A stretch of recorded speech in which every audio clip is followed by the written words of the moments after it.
right. Last time in the language of magic, you guys had succeeded in retrieving the Tome of the Hereafter from the Theshadin Library. The Greenleaf girls, who happened to be hanging around at the top floor, walked out with you after giving a little bit of healing, a little bit of comfort to at least one member of the troop. Uh, and as you walked out, you ran into three individuals. These individuals were clearly involved in the game. They spoke with you a little bit, got to know you. Uh, One of them was quite apparent that they weren't human, although they all were in a human form to a degree. Leaving the group, being prepared to teleport back home, you spotted someone.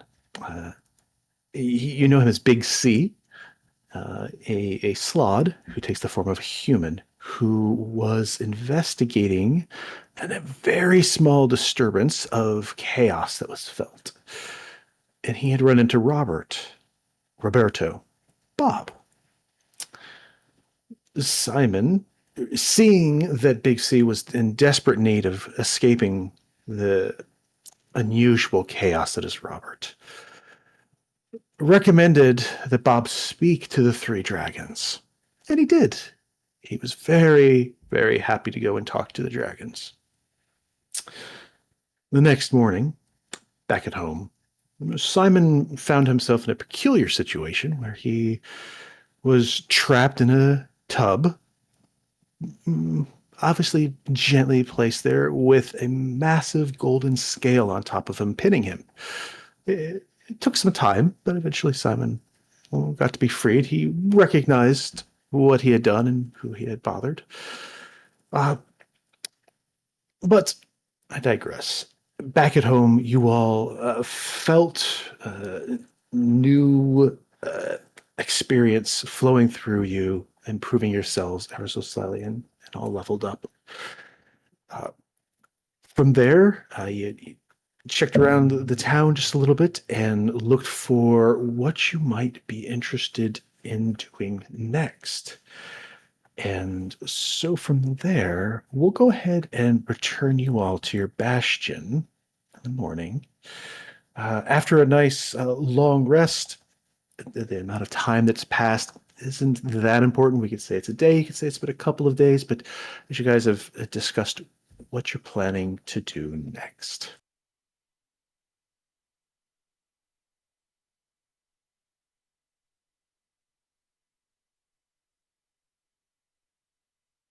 That's the wrong bastion. There you go. I'm gonna wait for Phalar to come back, or to join, just to make sure we can use our library to research in tandem and get it. There are a Absolutely. few loose threads for that.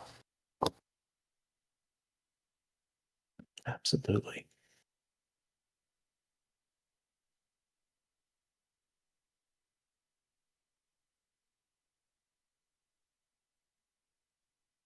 I do know that people want to do some shopping.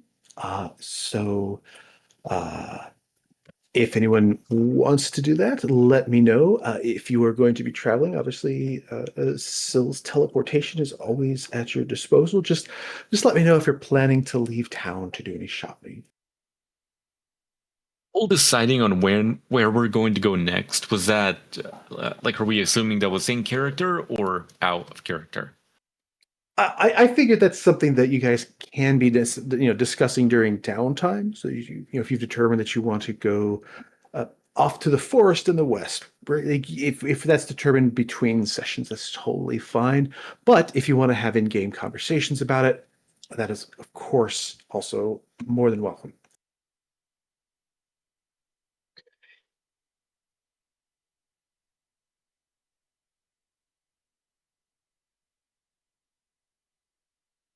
I guess the only thing I had my eyes on is I'd like to see if I could go to, oh, what's his name?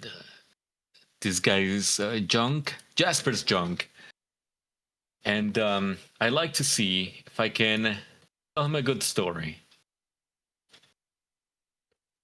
All right, excellent. Welcome, Phalar. We're just getting started. It is a morning after a long rest.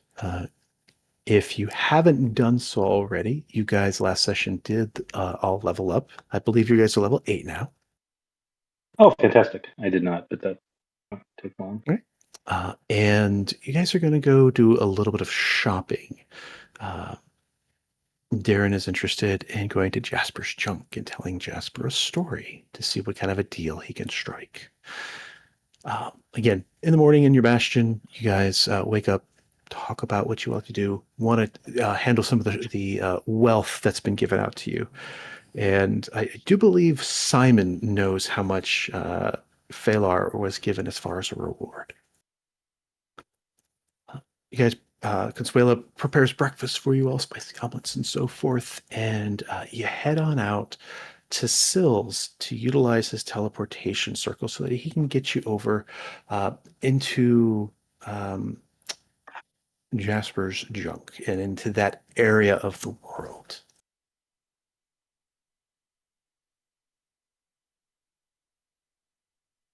Give me just a second. My character sheet's not loading for some reason. Hold on. Take your time.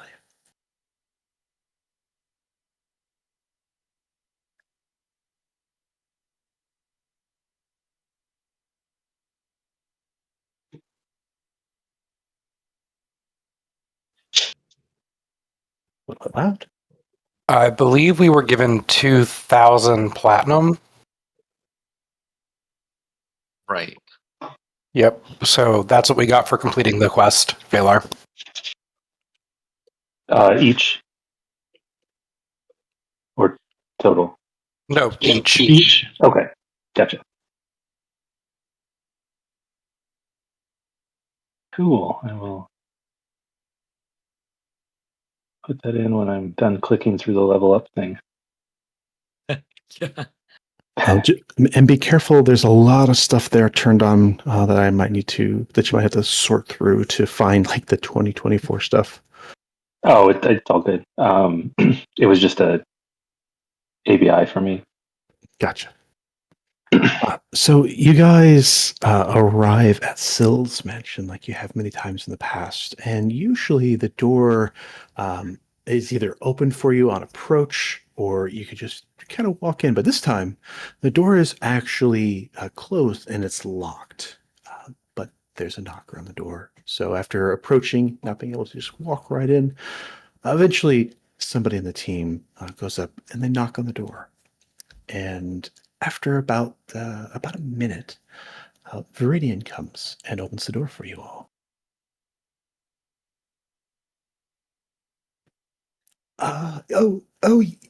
Yes.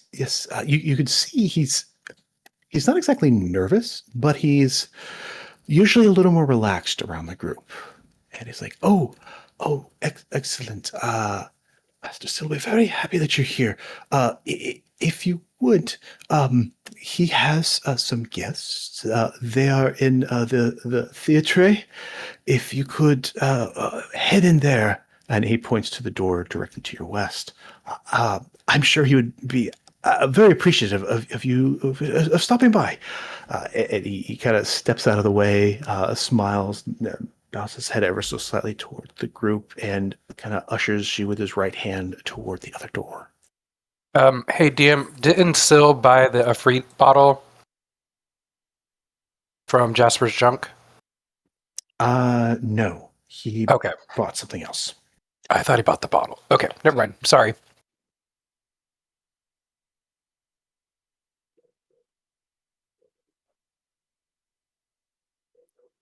Well, yeah, Darren's gonna go in and he's going to ask him.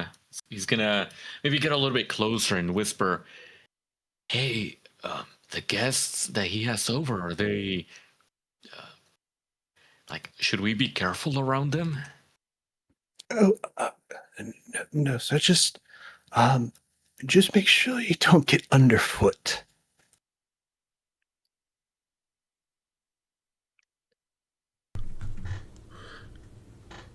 Is he entertaining Bigfoot?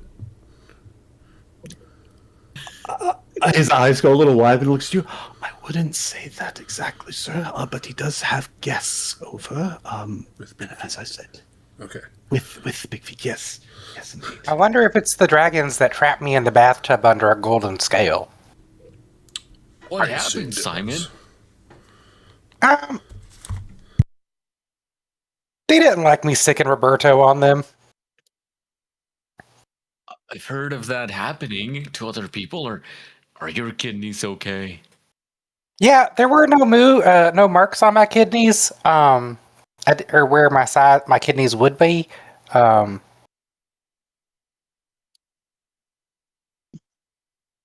But it was kind of frustrating. Although we got a nice big golden scale out of it.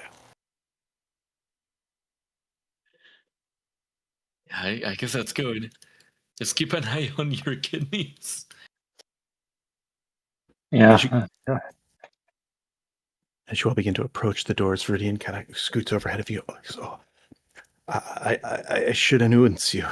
And he goes up and he grabs the double doors and he begins swinging them open. And as he does, he goes, I present the Emerald Scale as he opens the doors for you all.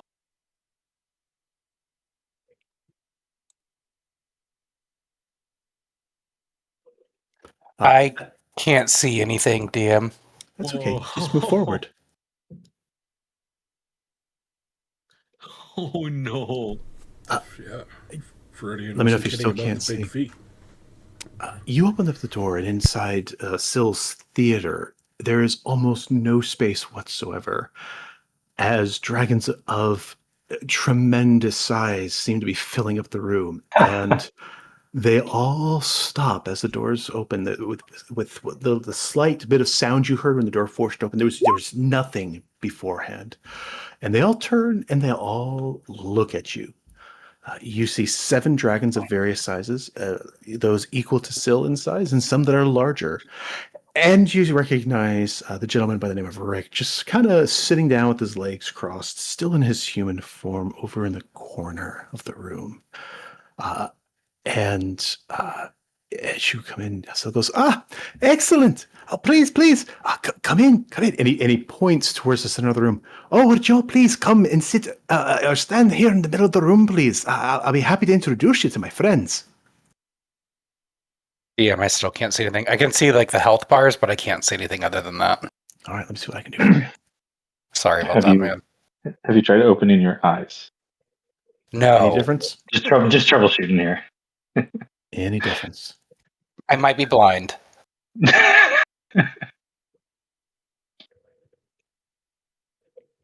Any better now? No, I still can't see anything. Let me just close out of the browser and try I it. might need a refresh. Yeah, I've tried that already and no dice. He as Simon is opening his eyes, probably a little afraid at first, which makes sense why he's having a hard time seeing. Still, the dragons, they're dragons, so it's kind of hard to see expressions on their faces. But you can tell that Sill's got has this smile on his face as he points to the dragon directly on his left, and he's going in a clockwise fashion. So this is Kip, and next to them, the big one in the red there. That's Kothar. Darren, you're standing next to Ava, magnificent, and her silver scales. In the bottom over there, he likes to hide. He's happy sitting like that. Is Rick, and next to him is she's the last winner of our game. That's Rosa. Sin sits there. You don't know his size Furia. He's tough as they come. And then I think we'll just say Ecclestithin. Is my friend Ecclestithin is here. As he kind of points to the green dragon to his size. He goes and fellow players, this is my team. This is the team that's kicking all the ass right now. Yes, and they all kind of turn towards him and kind of you can see their eyes narrow a little bit. He chuckles and he looks to you, the group. He goes, "I got to ask, are any of you willing to do this? Any of my team?" And he takes his two front hands and he raises them up and he places his thumbs against his temples. And he begins waving his hands back and forth. He goes, "Here we go. Neener to the dragons in here, please." Tango I already woke up. I already woke up in a tub underneath a golden scale for Sick and Roberto on some of our friends here. I don't want to wake up in a tub with my kidneys missing. Tango, you go ahead and you proceed to make the neener towards the dragons. 100%. Thalar, all in. Like playing music with it. I mean, it's just fantastic. Excellent. Anybody else partake of having the opportunity to neener the dragon group? Sure, I'll neener. Excellent. And this is how we rolled new characters. You guys need to mock these ancient dragons around you. You still got this huge smile. Is it just me or is he all robot-y? Yeah.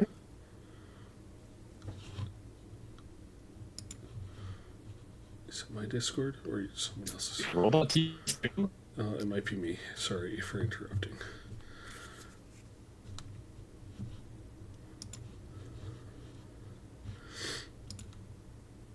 For a moment. Okay, I think Oh, there we go. I That's better. might have even reconnected myself. Okay, I missed something.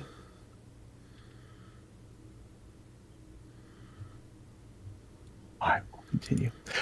You guys make a childish little mock towards this group of ancient dragons. Sil's got this big smug look on his face, and the dragons all look down at you, and they seem incredibly stoic. About 10 seconds later, right at the point where you look over and you see Viridian standing by the doorway, peering around with these huge eyes, the entire room breaks out in cacophonous laughter. It is loud to the point I can't even try to emulate, as these dragons all just break out in these deep chuckles. It's a sound unlike anything you've ever heard before, as 7 dragons and a human dragon are just chuckling these deep chuckles and odd sounds. They all raise their heads and they look to Sil, and a few of them nod. Ava speaks up in the corner, a deep voice, very different from when she appeared to you all in a human-like form.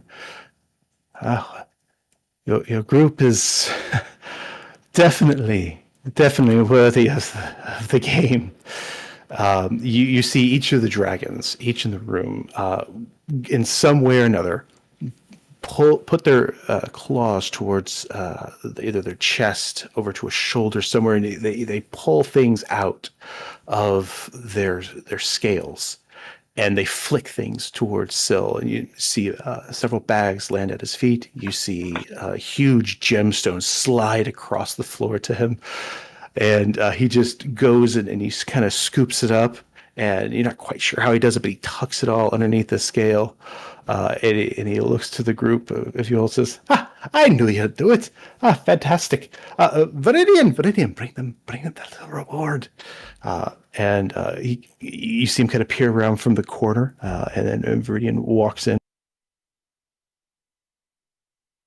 He goes up to Darren, who's the closest one, and he holds out a bag. His hand is almost shaking a little bit. He's clearly intimidated by these creatures, but he holds a small leather sack for you there. He'll carefully grab it as well. Just being really careful. Congratulations. Oh boy. And he runs out of the room, shuts the door behind him. You look inside and you see that there are 12 of the Zorventhal tokens from Shil, as well as one very large diamond gemstone sitting in the bag. Oh I'll my! go ahead and pass them out to everyone. Well, all right, everyone. You're clearly here for a reason. I'm just so happy that you're here. What can we do for you? We were wondering if we could use the teleportation room, pretty please. Oh, absolutely. Is there anything else? I can escort you up there myself. I'll send you on your way. And wait, what does that sound? When he says that, all the dragons go quiet for just a second, and you hear this like tink, tink, tink sound. It seems to be coming from underneath Arcus's robe. It's probably Arcus's like robe gremlin. He's got a growth under there. I feel like Rogue Gremlin isn't. Yeah, just not right. Yeah, I said it and I kind of regret it, but those words are out in the universe and I can't take them back. That's fair. Arcus can check his robes to see what's going on. You lift up your robe, and you see kind of sitting on your foot is a tiny little gremlin with a little tiny hammer, and somehow he seems to have collected some of the very smallest scales of these dragons. If they fall on the floor, you're not sure, but you see a bronze and a gray, a green, and a silver scale. Oh, fairly small, very, very small, in his hand, and he's just hammering away at them. My apologies, our gremlin. Hey, He Gizzo, things. what are you doing on Arcus's foot? Oh, hi. Fine stuff. Okay, well, try not to take things from our guests here. Because we're like a mouthful to them. Okay. Not even. He goes back A to snack. hammering them. There's a bit of inquisitive looks around the room. Kofar, the red scaled dragon who's kind of closest to him, just sort of pulls his feet back ever so slightly to give a little more of a berth to Gizzo. Sorry, more of a what? A wider berth, a little more space. So he pulls his feet back so he's not quite as close. I'd say he's harmless, but he's harmless in the way that, a coffee table corner at night is harmless. You're going to avoid him most of the time, but they're going to stub your toe on him. Don't worry about it. Right. A few seconds later, the hammering stops, and he goes, "See!" And he's seems to have somehow fused these four weird small scales of various colors together with just his simple hammering. And he holds it up. It looks like a oddly shaped like throwing star, like a shuriken. He tucks it away and he just sort of clings onto Arcus's calf again.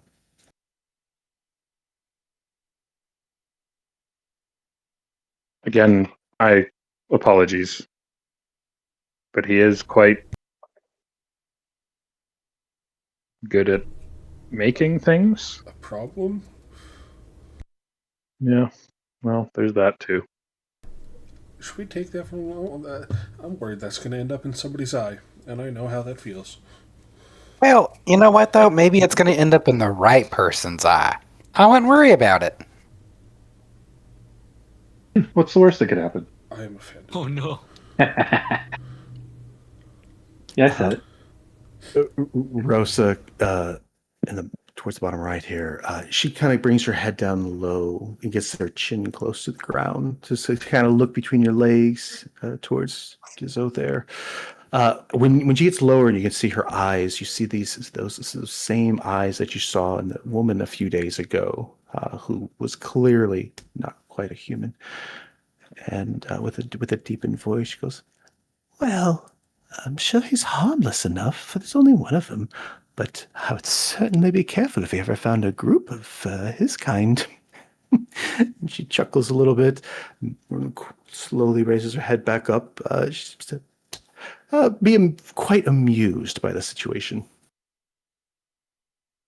Yeah, a group of Gizzos could disassemble a city, I'm sure. I mean, it sounds like a good time to me. That's an interesting good time that you have. Well, as I said, if there's anything you would wish to address with my friends, you're welcome to do so now. Obviously, they're in good spirits. If not, I'll be more than happy to send you on the place that you'd like to go to. Yeah, I think we were going to go visit Jasper again. In maybe your friends would like to peruse his goods as well, because you have to admit he has a pretty unique shop. Oh, that's a fair point. When if you wish to go shopping at a most unique place, it's run by this friendly little ghost guy in the town of undead. You know the one. They look and they speak out loud to themselves. They speak in Draconic to each other. So if anybody who speaks Draconic, I do. okay, you would understand them say. Some speak up. The slightly smaller one, Takison, sitting down at the bottom, he speaks up, says, again in Draconic, that I've already perused what they have. I've purchased what I find interesting. Kothar, the Red Dragon, says, I've got no need to shop at a ghost establishment now. Rosa and Ava both say something similar in the nature of, I'm fascinated. I'd be interested in going, but I think I'll take myself there at some point. Rick remains quiet, as well as Kip and Cleisthus, and they seem to ponder it, but don't respond.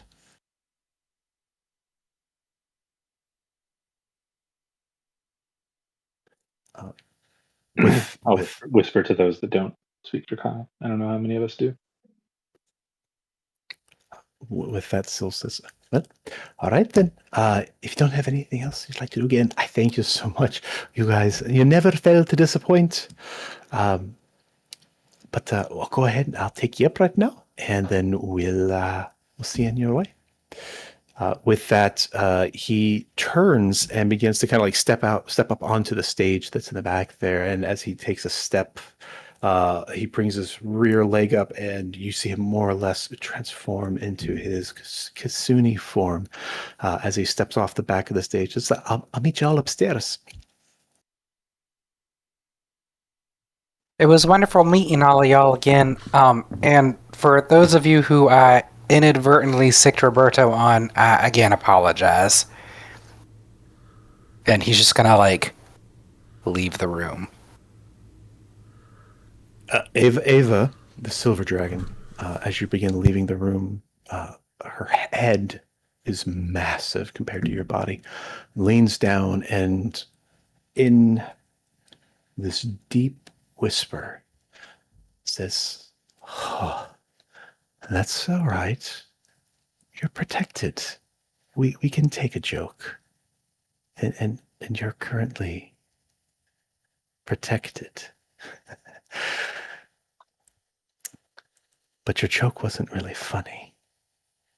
Well, As we discussed, it wasn't really a joke.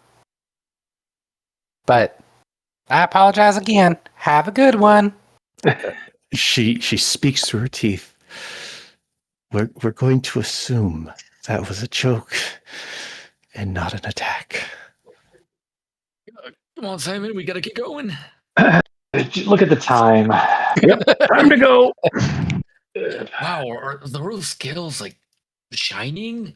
They look so cool. With that, you all kind of scoot out the door. And Wait, DM, wait. Before we go, or as we're leaving, I am a little curious about this guy. So I'm going to use, or actually, I'm pretty curious about this guy too, the butler. I'm gonna use my channel divinity to detect divine sense, just to see. It doesn't say that like I have to move my hands or anything like that they would notice. I would like to see if I could detect any celestial fiends or undead. Sure. You open up your senses around you so that you can sense these creatures that are a little less worldly, and you do not get the sense that there is anything of that nature. There's no celestial, no fiends, no undead. But with the divine sense, I will give you a little something. Ooh. You sense from Rick something similar to what you would sense if you would turn that on around a cleric. Okay. So like if you would like turn that on inside of around maybe a high ranked priest or so forth, well, they themselves are not a celestial. You still with your divine sense kind of get this slight touch of divine, as if there's someone that might communicate with a deity in some way. And anything from the butler or any party members? Wink, wink. Party members: celestial, fiend, and undead. Celestial, fiend, and undead. You'd get a little celestial from yourself. But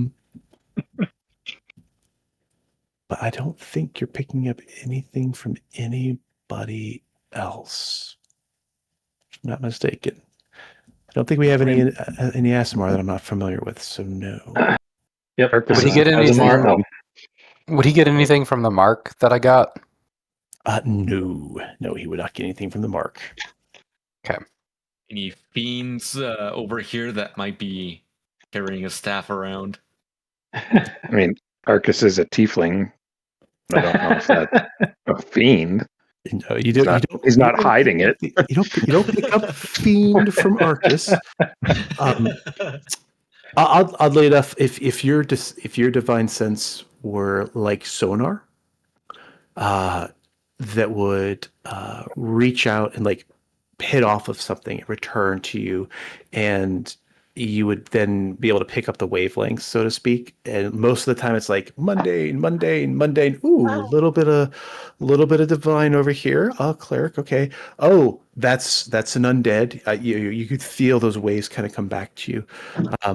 A couple of the creatures in this room don't return anything to you. So like you would expect that reflection that says mundane, they don't provide anything. And you don't get anything from Kothar, Sin, or Ava. Okay, interesting. Okay, we're running a little bit late. It was great to meet all of you. We gotta go. Viridian looks at you all. Oh, that is very scary in there. No, I don't think the silver one likes you very much. It was deserved. With that, you all make your way up to the top floor. Could I actually stay? Chill with the Should you dragons? choose? I think. Yeah. Unless anybody stops me, I think Tango will hang back. Just hang out with the dragons. Thinks this is awesome. There's freaking dragons. Hey Tango, are you coming? Are you coming with us? Hey, what? It's Where are we going? a great question. I have no idea. I believe the plan for the group is to go to Galieon, to Jasper's junk, to attempt to purchase things from him. Yeah. And there may be some that wish to swing by an eye for a deal, I believe is the name of it, or Hagstooth to purchase things there as well. But it's your call, Tango. I mean, how often do you sit in a room with dragons? Especially when, as they said, you're protected. I wouldn't abuse that feature. Too late. Already thinking about it. We come back and we have a new Tango. Oh no. A different Baldoria. He's half eaten. All right. Tango, as you elect to kind of remain behind and hang out with this group, you get a couple of nods of approval. Some of them don't really seem to pay too much mind to it. And if anybody were to have any kind of disapproval, they're hiding it well. A little room is made for you, and Rick kind of shifts over to the seat closest towards the door, just one over, and he takes his hand and offers you the seat next to him. Oh, sure, go ahead. I appreciate the offer, but I'm going to turn and look at Kothar. Can I actually... This red dragon looks down at you. Would it be... I don't know how to ask this without it sounding weird, so I'm just going to ask. Can I sit on your back? Oh no. He raises an eyebrow to you. Ponders. I'm going to give you a bit of an opportunity here. I need an insight check from you. Okay.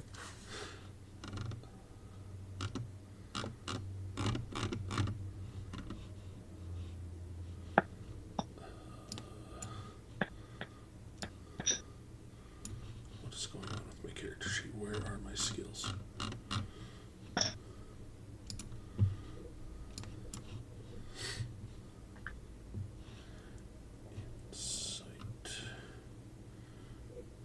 Oh, good. Excellent. This dragon puts a nice toothy grin on, looks around the room for a second, looks back down on you. He says, but of course, why not? Best seat in the house. And he takes this massive clawed hand and brings it down and opens it up, opens the palm up for you. Hell yeah. I step into his palm and hope that he lifts me up to his back.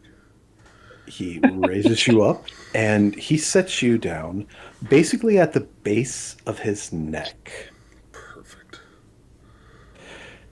As soon as you sit down, it is very warm.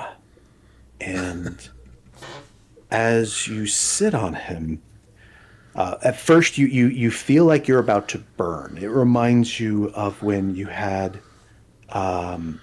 heat metal cast on your armor. It's quickly heating up to the point where you feel like you're about to start taking damage. However, at the same time, you've got kind of this tingly sensation happening. That's like a step beyond heat metal, something just ever so off by it. And as if recognizing that this body heat that he's generating is affecting you.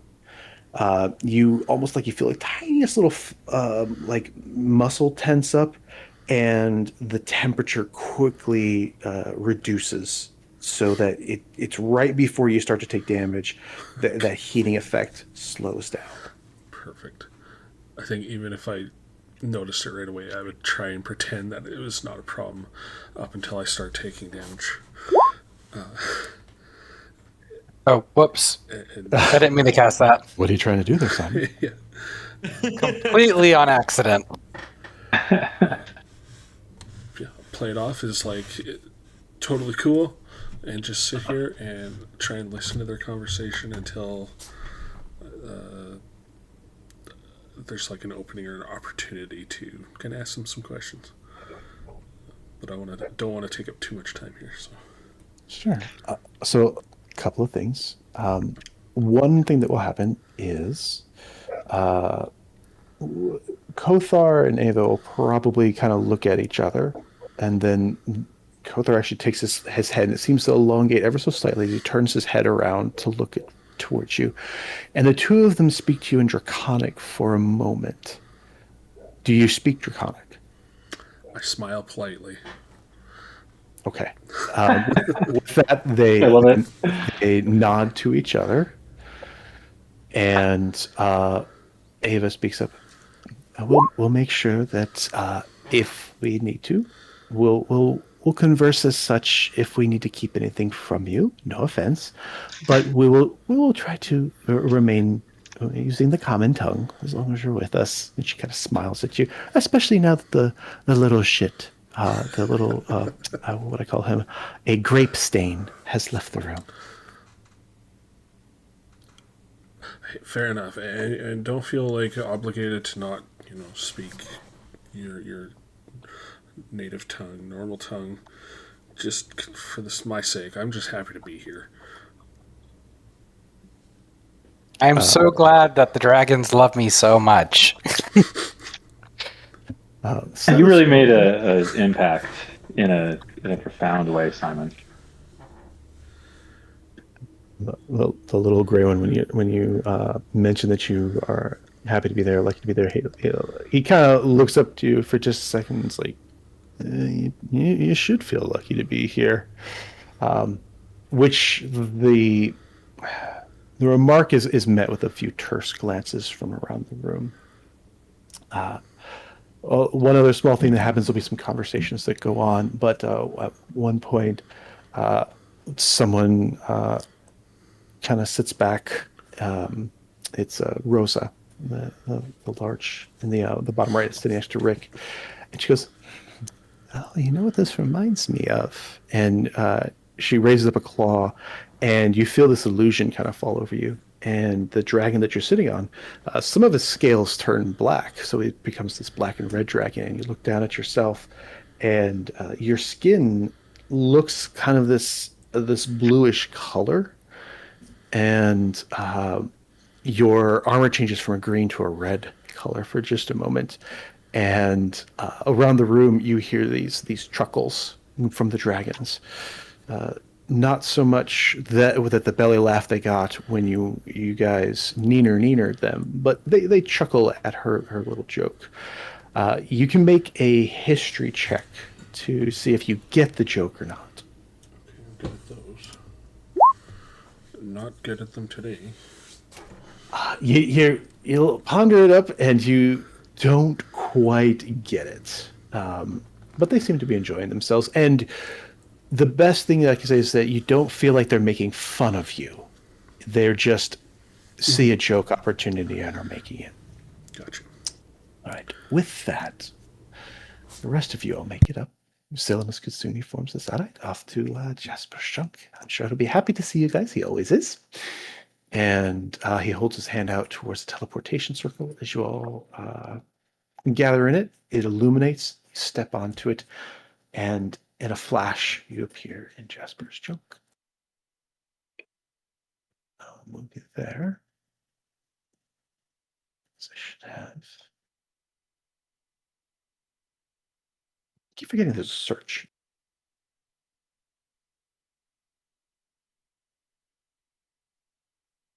Actually, I don't seem to have a map for Jasper's Junk. I thought I did. Almost positive that I did, but I am not seeing it. Give me one more second just to make sure I'm not crazy. I might have built a map and not loaded it into Roll20. When you guys appear in Jasper's Junk, there's a waiting room for you with an unseen servant and with holding up a little sign. Let me know if I can help. It's what's written across it. There's little cubby holes if you wish to place anything like bags, weapons, your shoes, whatever it might be. A large double doors that are in front of you with a single step going up, kind of on the stone floor. As soon as you guys seem to be ready, the unseen servant walks over and he opens up the door for you, and you guys can enter into a Jasper's Junk.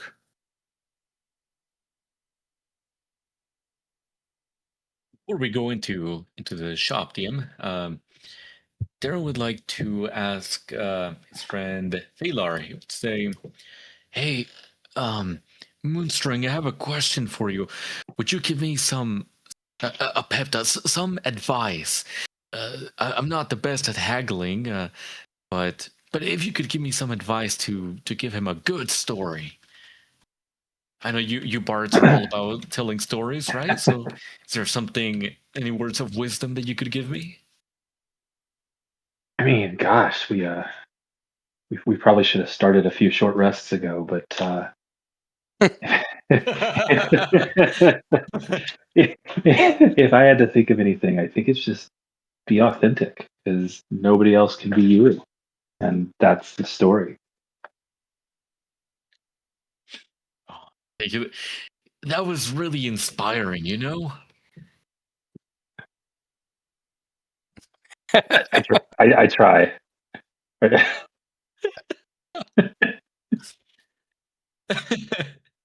You got this, buddy.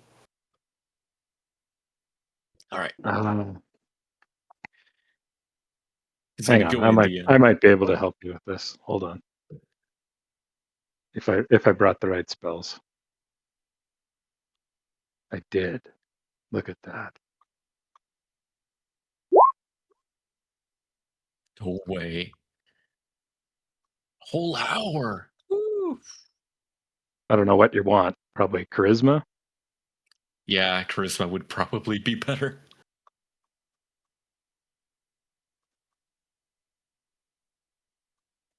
I'll just quickly drop that on you. Oh, thank you. I feel very, very inspired by both of you. Thank you very much. You're an Reminder. inspirational guy. That's Jasper playing the banjo.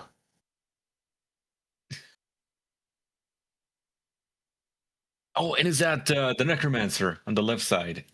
That's Fred. Fred. Fred, that's right, Fred. I love Fred. Yeah, he's gonna go in. He's gonna say, "Hello, Mr. Jasper. I've got a story for you. If you could come over."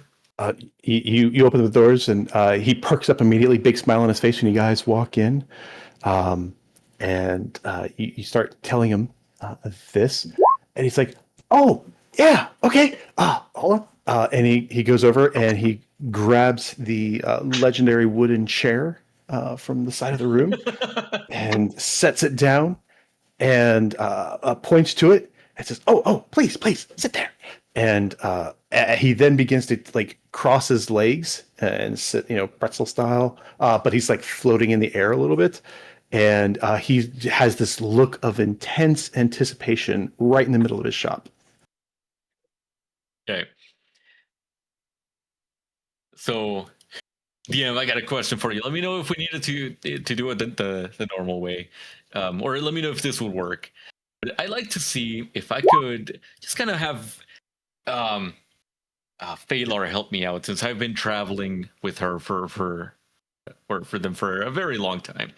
We'd like to see if it'll work, if I can say, let's do a quick prayer to the watch before we start. Cast bless, and then I start like rapping the story. to make it be really fast. Oh. Okay, this is great. He just sits with pure anticipation. He's not going to stop you from doing anything. Yeah. So So what do you want to buy, and how's it going to be? How's it going to be a great story for you? Oh, I'm almost done. Phalar, give me the beat. Oh yeah. He's gonna just start going at it. He's gonna rap with a violin backing. That is what's happening right now. Simon will try to chime in with a beatbox. Yeah. All right, hold on a second. Yeah. Nice.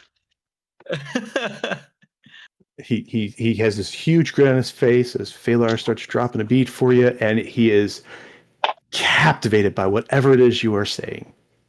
Yeah, he just starts telling him about the story where they fought a big old elemental.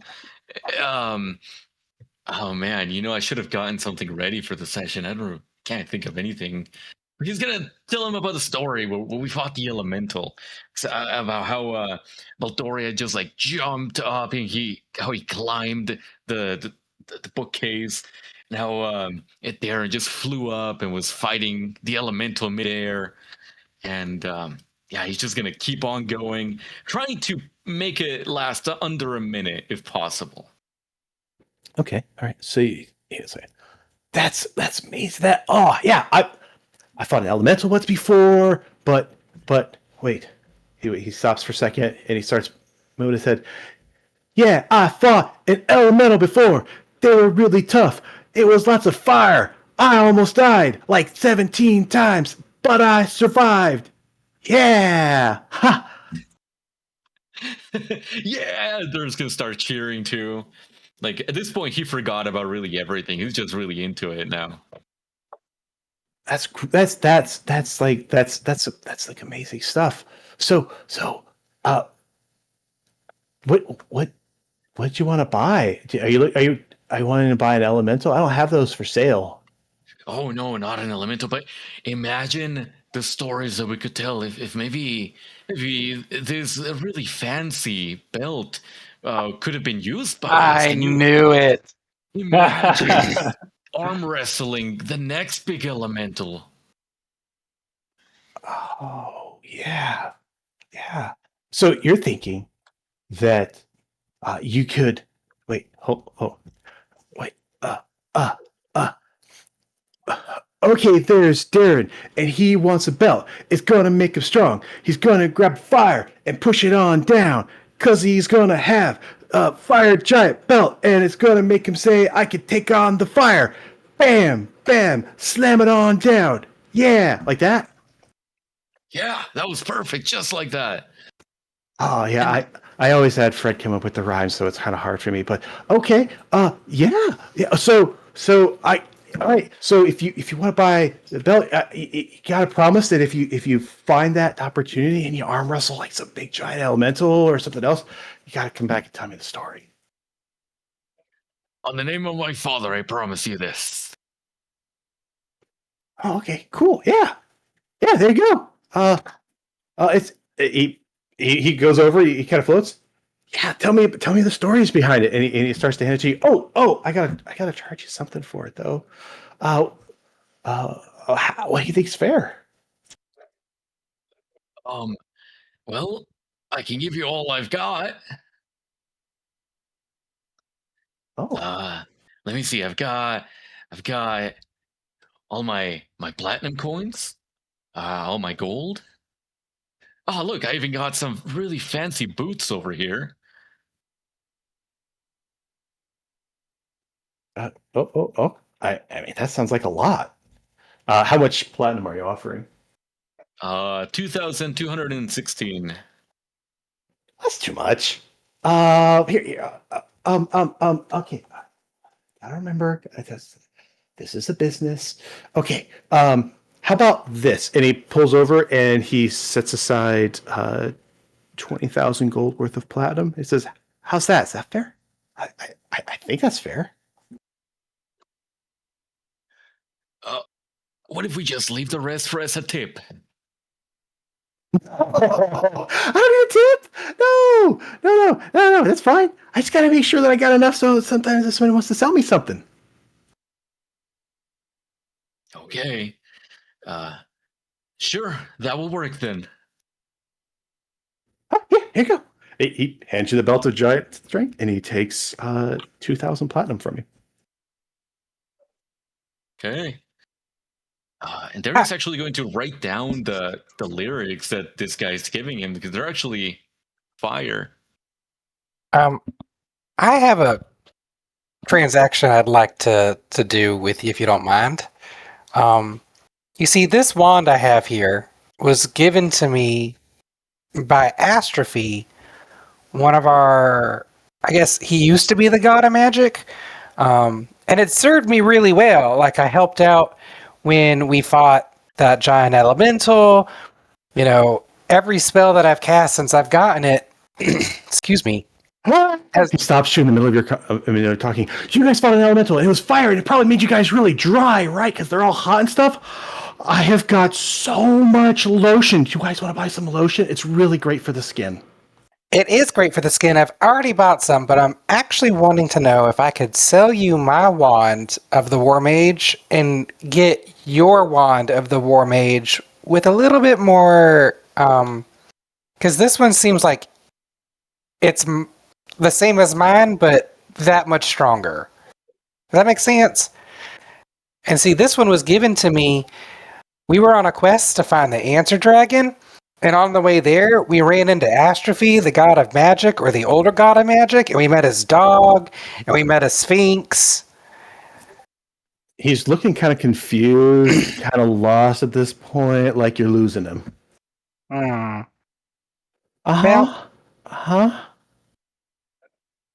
Ultimately, I was hoping to upgrade my wand and sell you this wand for that wand you have. But that's okay. What would you do? What would you do with it? And he looks at the wand of the War Mage +3, and he looks back at you. What would you do with it? Well, I mean, we've already fought. You know, we took out an entire orc war party to rescue a wife. We investigated, and I don't want to like tell all the stories because like some of my friends might want to tell these stories, but like we've done a lot of really cool stuff, and I feel like that wand would just make me that much more cooler. Lots more explosions. Oh, I've cast so many fireballs with this thing. Oh, okay. Yeah, I'll okay. Sure.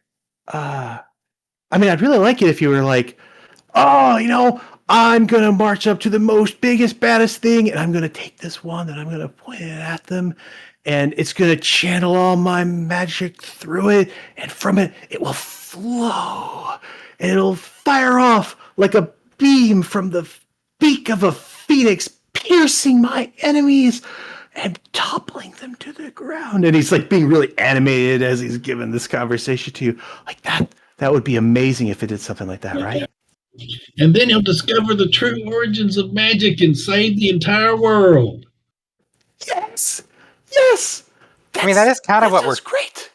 That is kind of what we're trying to do, sort of, kind of. Yeah, I mean, we already did basically do that. Also, like, I got this mark on my hand, and I feel like I need to up my game because, like, I might have pissed off a bunch of dragons and also pissed off God, like the God. And I feel like I need something. Like, even if I gotta poke him in the eye, it'll give me like +1 more ability to my poking skill. Like, let's be serious here. Simon, I think if a dragon is coming for you, my friend, I'm gonna stab that fucker in the eye. It'll be the last thing I do. I'll stab him in the eye. Yeah, I'm gonna stab him in the eye, or I'm gonna go and I'm gonna stab their uvula with this thing. This is why people hate us. Well, it's really more like me, not you. That's fair. That's fair.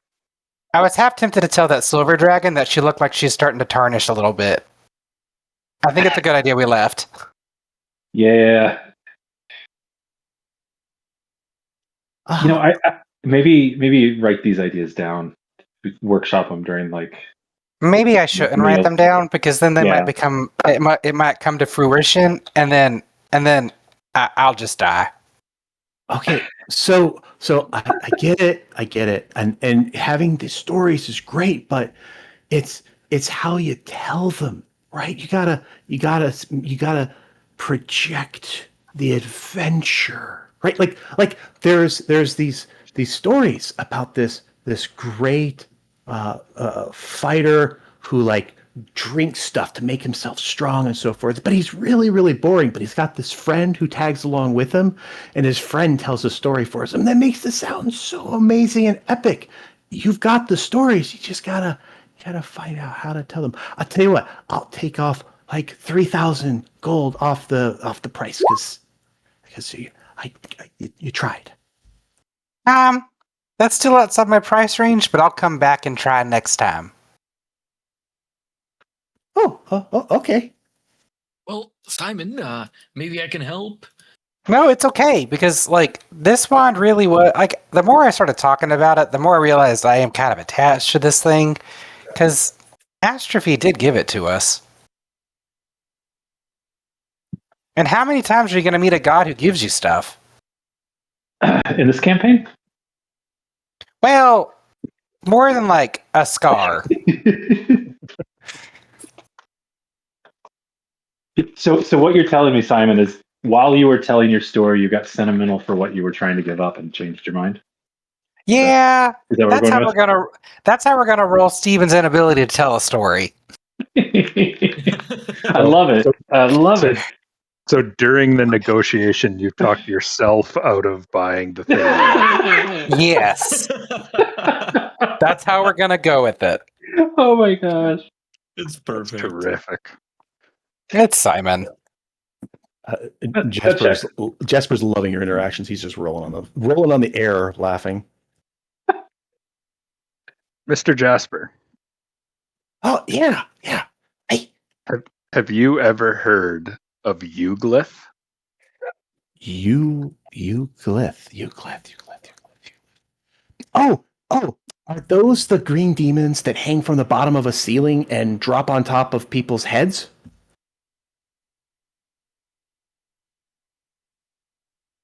They could be, but Uglyph is like their god.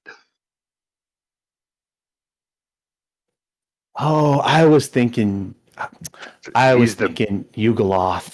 That's what I was thinking. He's the biggest and baddest of them. Oh.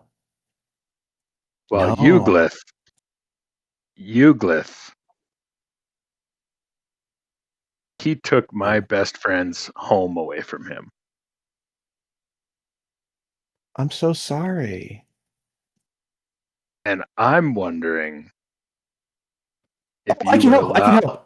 I can make it so they can't take their home anymore. But it's going to be hard to part with it. He goes over and he takes his hand and he just kind of, he looks a little sad at the moment and he places his hand on the ACD poster on the wall. And as you do, you see this shimmer flash throughout all the walls of the building. I mean, this would protect it. Then he wouldn't be able to have his home taken away anymore. Oh, that's so kind of you, but there's no way I could possibly afford to take such a treasured item from you. Okay, yeah, that's really good. That's good. It should stay here. And he kind of rubs it for a little bit, and he seems like he's happy again. But I would love, because we're going to travel up there someday, and I would love to stick that fire demon with a giant icicle like you have over there as I point towards the Staff of Frost.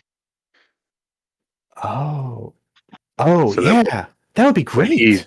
When he leers over us and he's staring down at us and he thinks he has us beat, he doesn't, because I have that staff and I say, "This is from my best friend Jasper."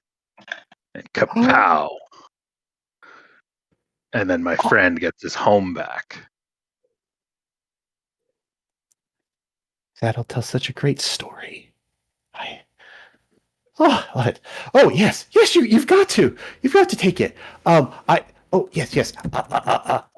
I can knock it in half. I can knock the price in half. You'll have a great story to tell. You are a gentleman and a scholar, Jasper. I'm going to sing your praises from here No, not mine. all the way to Your Neville. praises. It's yours. It's all yours. Everybody will know the name of Jasper between here and Nevilton. Oh, shucks. Half is 2,000 platinum, right? That would be. Oof. Gold. Oh, and he takes it. He goes, "Oh yeah, that's gonna be such an amazing story." Shove this in it, yeah. And he hands it over to you with glee.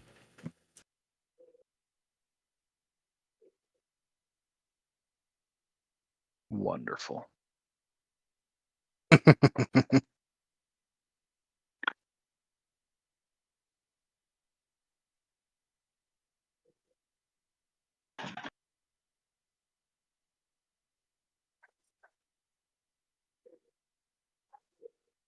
So I just to make sure nobody needs any skincare products. He flashes his hand around his head. What is the story with your skincare products? Oh, I love that story. So we had just rescued some people, and we were on a small boat. It was me and Fred and Nocturne, and who else was there? There was that cleric that's really bossy. He was like, he was always telling people, do this, and they would listen to him. Anyhow, I don't like that, but it's fine. So we were coming out, and there it was, this boat. And we're like, look, there's a big boat. And we saw that it was on fire.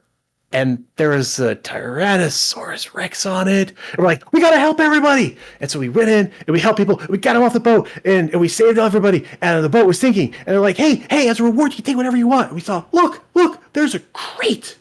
It had B&B on the side of it. I don't remember what the B&B stands for anymore. But there was this, it said that was like, let's grab that one. And we grabbed the kit we brought in. And it was a crate of lotion. That is a crazy story. I need to purchase some lotion.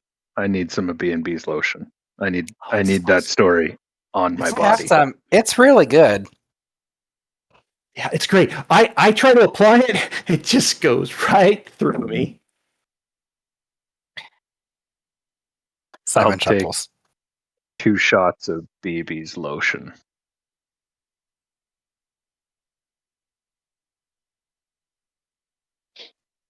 Oh, that's so great. Yeah, he offers him 1 gold, please.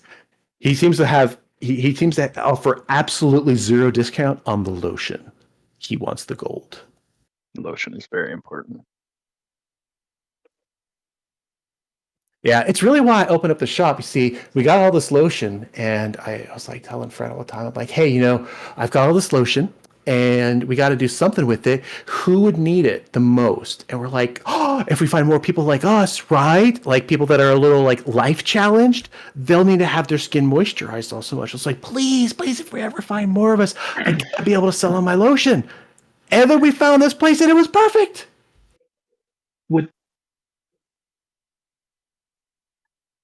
I got your lotion last time. I loved it. Would I be able to get some universal solvent this time? Perhaps with a discount in a small store? Oh, yeah. I never have anything to use this on. It's just been sitting there, like, I don't know, for as long as I've had the shop open. What's that been, like 3 weeks? No one's even looked at it. No one wants that. Yeah. What would you use it for? I'm just curious. So I'll pull out my songhorn that doesn't have any intricacy in it because I lost that in a magical way, and I'm trying to rebuild my musical instrument, the one that's really me. And sometimes I mess up and I might get like gunk on it. And I figure a universal solvent's got to be the solution so that I can make sure that when I'm on the road, I can keep working on my songhorn. His eyes ever so slightly tear up. That's beautiful. I see. Oh, a fellow musician. Oh, it is yours. He just hands it to you. Fantastic. I'll take it. Thank you. Absolutely. Absolutely. Oh.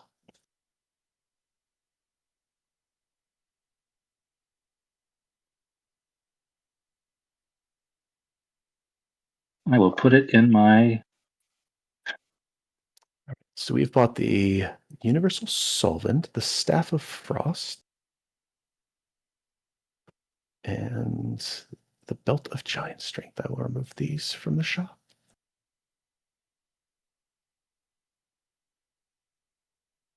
What was the? I think it was explained before, wasn't it? The apparatus of Qualish, or is that not one we've talked about? Inside the room, there is his little desk area on the right hand side. There's his wall full of lotions, and then there's in the corner of the room there's a door.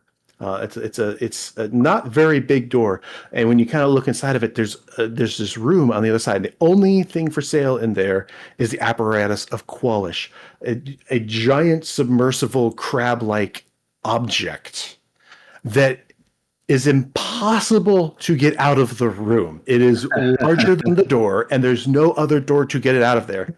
And he just like has this look of, yeah, that's in there. That's in there. That's for sale. You can buy it. Does it come with the house? No, it. He just put it in there. Said, "Here you go, sell it." And yeah. Good to know. Yeah, please take it off my hands. That thing. I mean, if you can figure out how. I mean, how big is it? It's like a huge. It's like 15 feet across in a 16-foot wide room.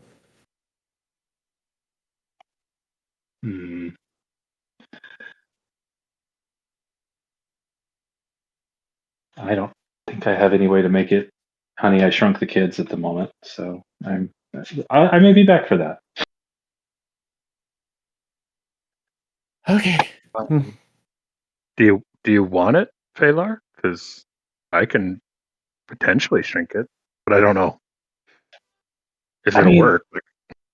I don't not want it. I think it would be nice at the bastion, just in case. You never know when you might need such things, but not necessary. I would say. Okay.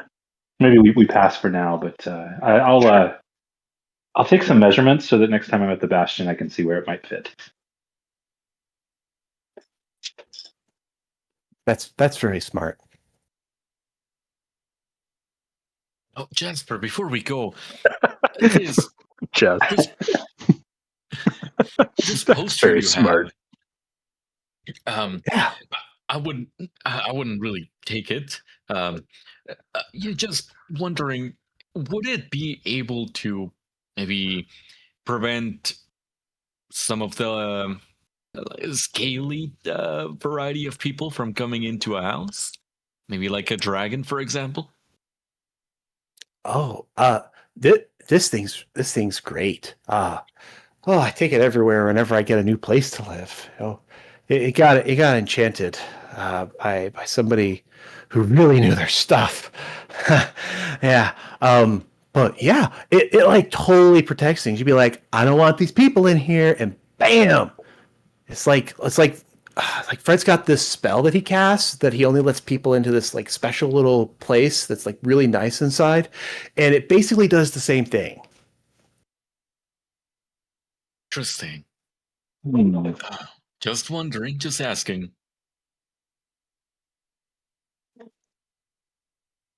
Yeah, that's like my prized possession.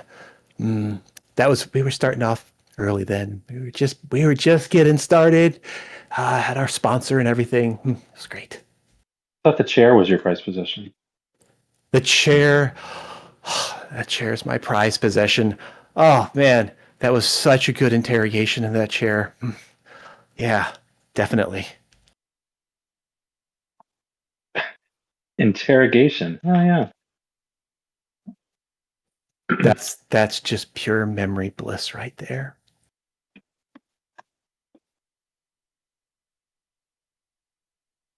Would you ever sell that chair? Well, yeah, I mean, Fred told me I was crazy for not at least offering it to sell it, but I mean, it has, you know, the brain, not brain, the sentimental value. So I gotta sell it for what it's worth to me, right? So, you know, For sure. And it's I'm not priced, trying to purchase priced it accordingly. today. I'm Priced accordingly. just Priced curious if accordingly. you would ever part with it. Yeah. I gotta turn a profit. Well, okay, I gotta make enough money so that I can buy more stuff to sell more stuff because that's what a shop's supposed to do, right? So I've heard. Yeah. Gotta use my head.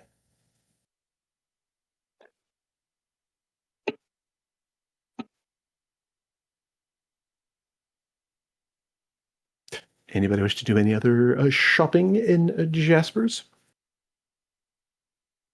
Right, or are we almost done and getting ready to go back to the house and save Tango from some of the geckos in the house?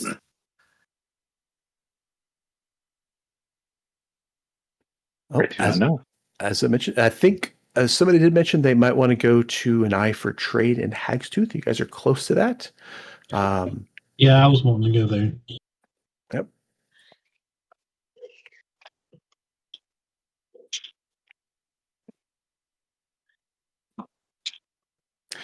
So that one's much easier. Yeah, I'm totally down for that. Arcus, are you willing to use your ponies to get people there faster? Yes, of course. You guys say goodbye to Jasper, head on out. Galieon, the town of undead. You guys are well known at this point, and as you are going through the town square and so forth, just about everybody smiles in your direction. Either they seem to recognize you, or they're just being friendly. But either way, zombies, skeletons, creepy little girls, tiny little rock like undead, all seem to wave at you as you pass by. A phantomous type creature hovers through a wall, pops their head out halfway. It's like, thanks what you did for us.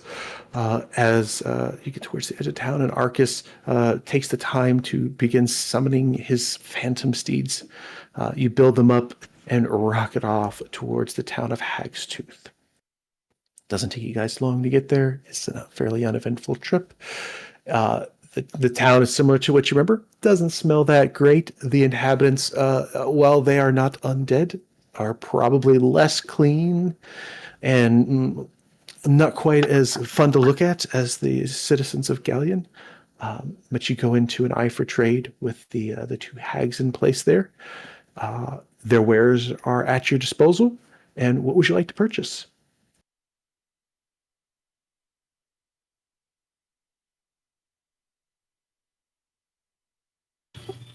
I would like to purchase the Staff of Thunder and Lightning. Oh, absolutely. Now, your discount still holds true. With that, I believe we are at 13.5, and that's quite the bargain, I would say.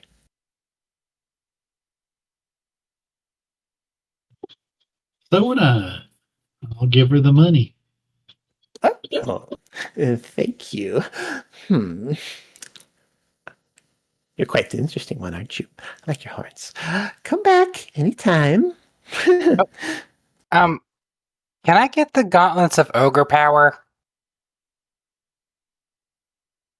Well, I If you'd like to purchase them, you certainly can. Yeah, I'm gonna buy the Gauntlets of Ogre Power. Ah, okay. Here we go. She takes them down for you. Offers them. When you hold them at first, they're the size of your arms. Mm-hmm. And that's a 3,600 discounted. And as you slip your hands into them, just kind of test them, but they start shrinking down to Simon size. This is gonna be fun. Here you go, and I'll go ahead and pay her the 3,600. I'm curious to see if this is going to increase the telekinetic shove because it's based on strength. So let's see. That's just me being meta, sorry. Also, I like the idea of Tiny Simon being strong. Funny one. Okay. Would I be able to make a purchase? Of course. What would you like? I was actually interested in your supreme and superior healing potions. Oh, of course. We make those all the time.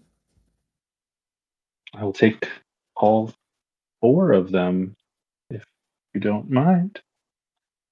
All 4. Okay. They will actually discount that slightly further and offer you the 4 for 2,200. Okay, fantastic. I will pay the 2,200. Oh, nice. We can make one of these later. Here you go. They hand you all 4. Actually, Oh, I'll throw in a little bargain for you here. she goes, Oh, where is it? she pulls the shelf kind of forward a little bit, and there's very little space in there, but she seems to like this half of her body kind of disappears into it, and she seems to be just throwing these things, random pieces of junk out onto the floor. The second one in the room is just kind of like doesn't say much, just grunts at her. Here we go. Oh, perfect. 4. And she comes over and she offers you it's actually in fairly good condition, a leather strap that goes can go across your chest, and it looks like it'll hold 4 potion bottles on your hip. It's nothing fancy, just a way that you can specifically hold 4 potions. Thank you. It looks lovely. Absolutely. I thought it would just match your whole ensemble.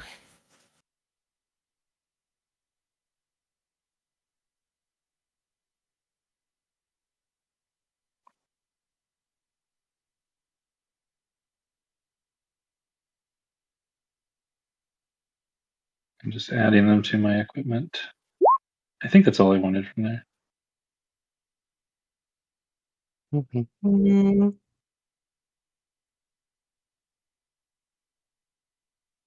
So the DC for telekinesis is a strength save, but it should be 8 plus your charisma plus your proficiency, assuming you bumped your charisma with it.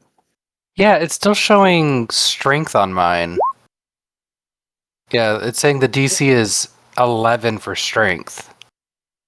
It's a strength save, not that it shouldn't be based off of your strength.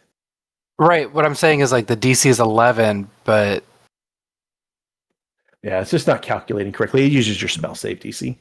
okay, that's what I was wondering. I still like the idea of me being strong. I unequipped the slippers of spider climb. No problem. Anybody else wish to do any other shopping?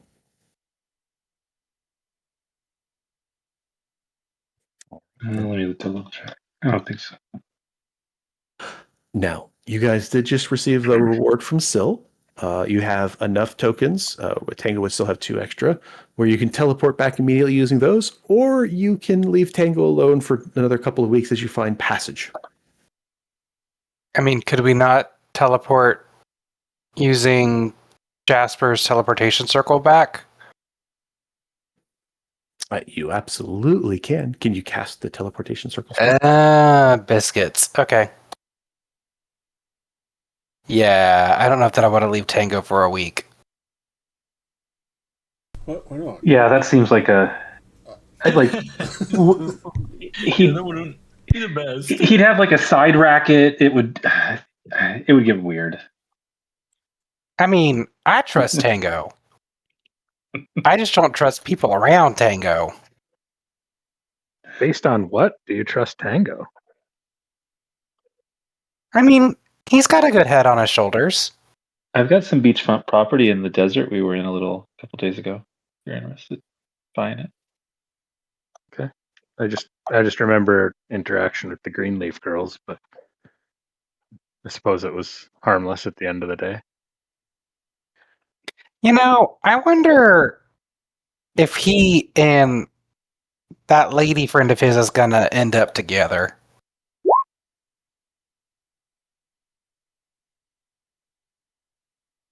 Does that mean she's my best friend now too?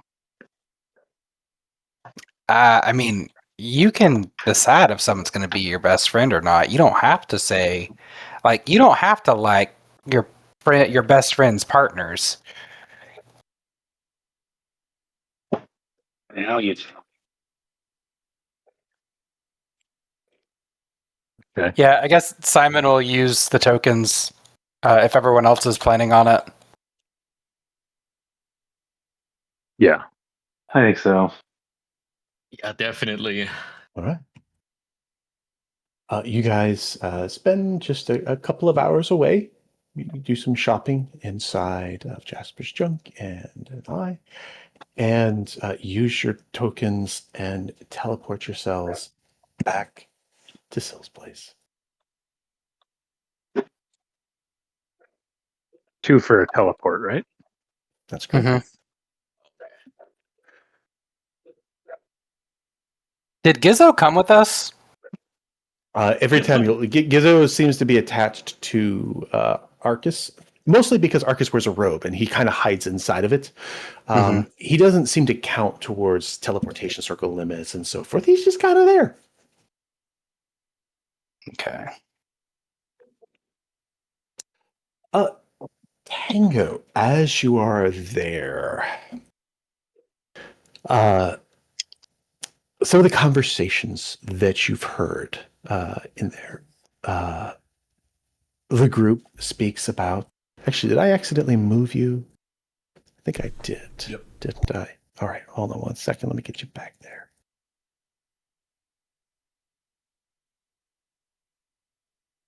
And we are back, so put the correct beat on. There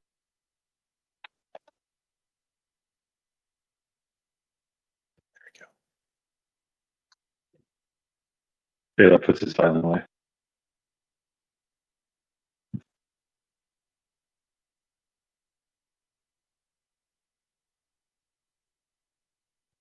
All right, move the others out for now.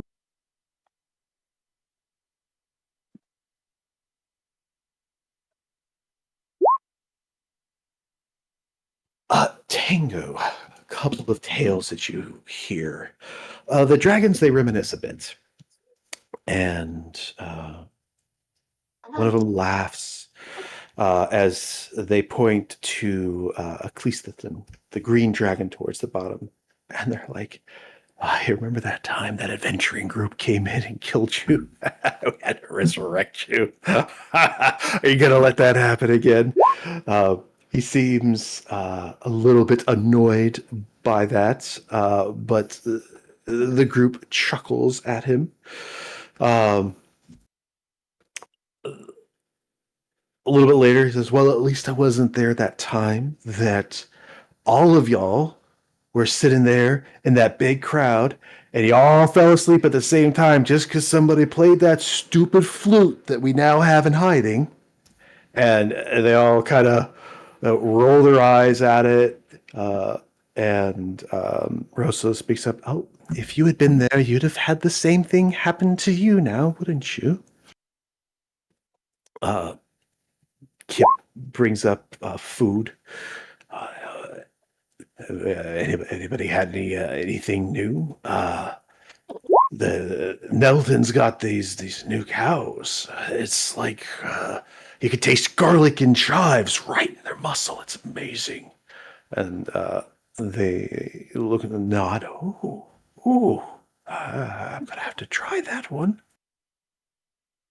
And their conversation is surprisingly mundane. These powerful epic creatures that are in there. Is there anything that you would like to kind of say to them? Kind of conversations you'd like to start? Anything you might want to interject towards, or you just sit back and kind of listen to them? For the start, I'd probably just sit back and listen to a couple of their conversations. Like I said, until I feel like there's maybe an opportunity to interject, ask my own questions. And I did post a bunch into the D&D chat channel. Oh, excellent. Okay. All right, there they are. You mentioned what is Zorvental, and when you ask that question, they all kind of they smile at each other, and while you don't believe they're trying to be offensive, you kind of get the feeling that they're just like, "Ah, the little one's asking a question." And Rosa speaks up. To be perfectly frank, my dear, anytime we try to explain it to someone not of our kind, they never quite grasp it. Just know this: it is a way for us to bond with each other in good-hearted competition. It's been set in motion since the dawn of time, and well, the intricacies of it are deep.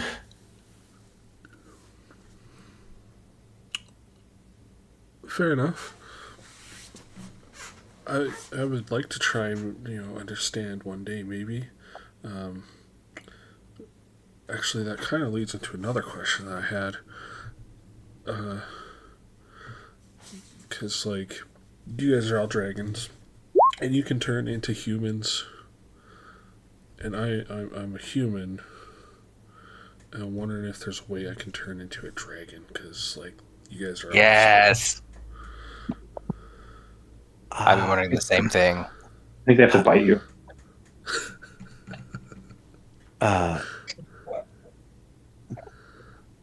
Sin takes a kind of a step forward. He's the gray one in the imagery. And he looks at you and goes, well, first, I would bite you, and I would drink your blood. And then I would cut myself and let you drink my blood.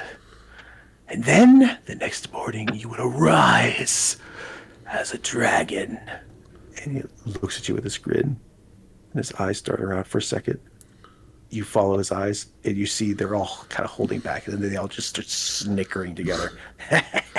No, that doesn't work. Ava will chime in there and go, it would be interesting. Very few have done such a thing. There are ways in magic that can do it. Some have wished for such a thing. Some have taken a fairly permanent form of it. The highest tiers of spells could potentially make it happen, whether temporarily, but at a true biological level, you would essentially have to wish that upon yourself and be granted it, and have the correct deity bestow it upon you so that you weren't a scourge to us. It's possible, but incredibly rare. Tango's eyes just go wide. He has a new mission. Hell, yes. Okay, awesome. I can do it. Any suggestions on which deity I should make wishes to? Well, you would probably, and Cleiston speaks up, well, you could go with the darker path, the brother and sister combination. You have Tiamat. And Ava's like, Muhammad is also a choice. Certainly. Then there's their sibling. He doesn't really grant wishes all that much, but he's back now. So he possibly could.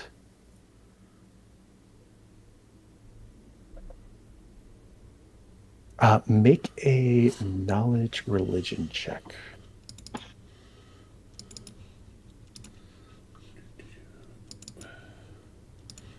Knowledge, religion.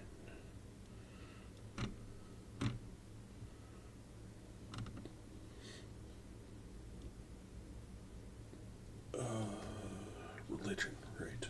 Okay. Oh, really? A natural one?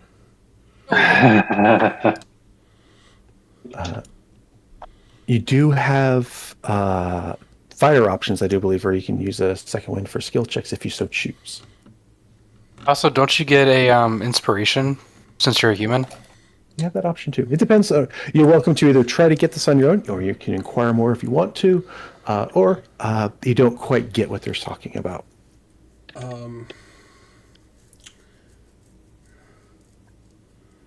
I think I'm going to stick with it. Like, Tango's pretty... He's got a high religion skill just because he's got a lot of faith in...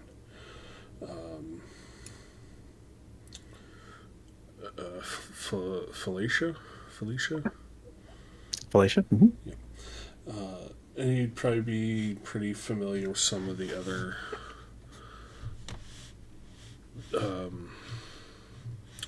prominent deities, but not so many of the scaly dragon ones. So Yeah, this is Bahamut and Tiamat are well known, but when they mention another, that's unfamiliar. yeah. So yeah, I'll stick with the one.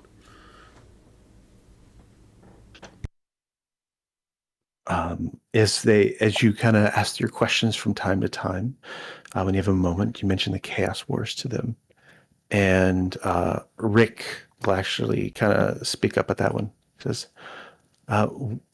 we do have our own homes, our own lands that we have to tend to, and we protected them as best we could.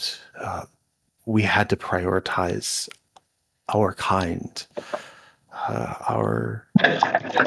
Our kind is fewer than yours, so it was important to protect them.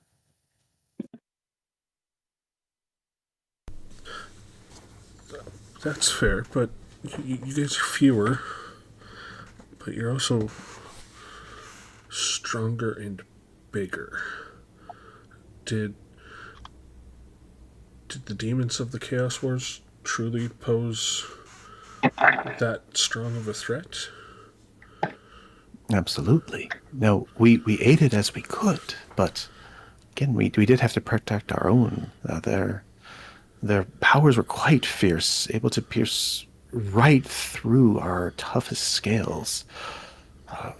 Fortunately, our homelands are pretty well protected against those, but our involvement was less than we wanted to do. At least less than some of us wanted. Fair enough. I can't. I'm just glad you guys are still here. Yeah, as we are. When you ask about the illusion that was put on you, the chuckle goes around a little bit, and so, well, there is this blowhard from a long time ago, a big dragon. His name was Breog. That strikes a memory that you had previously when that name was mentioned. We just made you look like his rider from long ago, kind of this pompous king.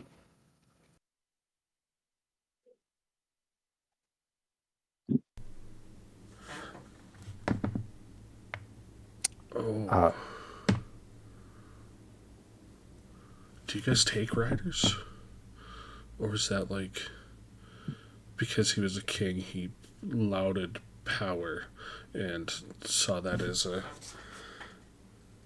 power move or something? Rosso, speak up. Oh, it's not common. We do allow friends to ride us, but those friendships usually take quite a bit of time. The rider that we spoke of was one of the four brothers, the original Council of Wizards from 3 millennia ago. Those well, excuse me, he was the fourth brother. They all had a dragon that came with them from the old world. Briok was his. The Red Kings.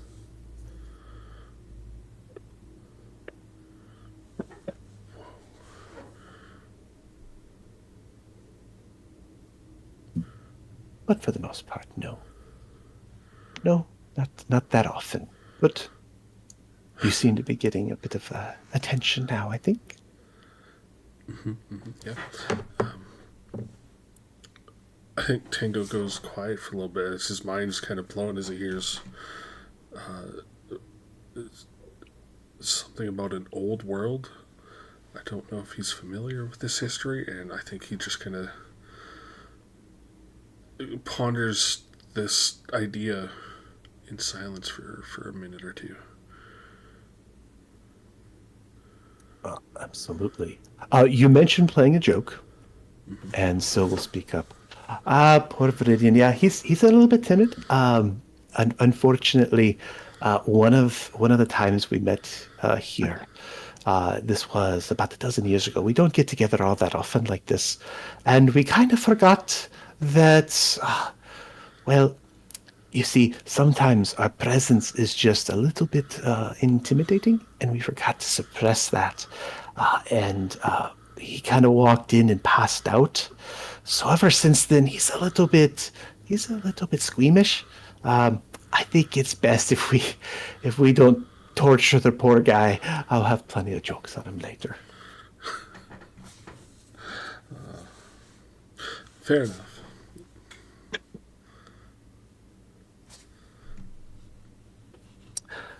If you ask who about Rose and her previous victory, she'll say, "Oh yes, the group called themselves the Yawning Order.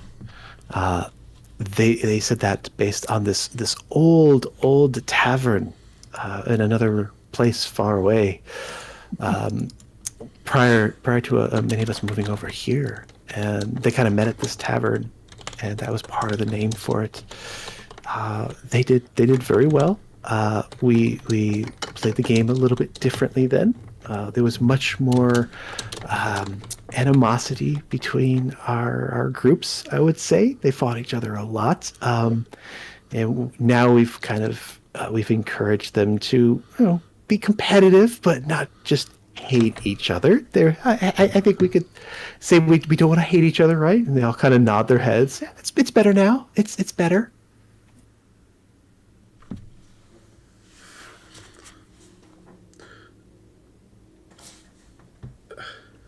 Sorry, can you repeat the name for me? The Yawning Order.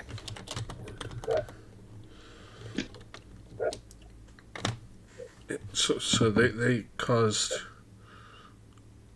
conflict between you guys? No. In that particular game, our exarchs were they didn't like each other so much, and they seem to be out for blood. Yeah. So it was at that time we realized, we have to make a little modification, and so a dozen of us came together and we incorporated just a few more rules into the game, so that if you guys do happen to, and she goes and does a slitting throat across her neck, then you have a chance to kind of pop back home. We kind of help you out, because they were nasty to each other and they fought tooth and nail. Every time we tried to do any kind of a move, it all ended up to just let's kill each other. So doing it a little different this time. I see. Gotcha. I understand. I definitely feel like it's a much more friendly competition. I haven't felt the need to truly injure somebody, any of your exarchs, at least not yet. Actually, quite the opposite in some of them. You feel a large presence kind of move towards you. Actually, you're probably still on the dragon's back. So he'd sit up on his hind legs and put his head really close to you.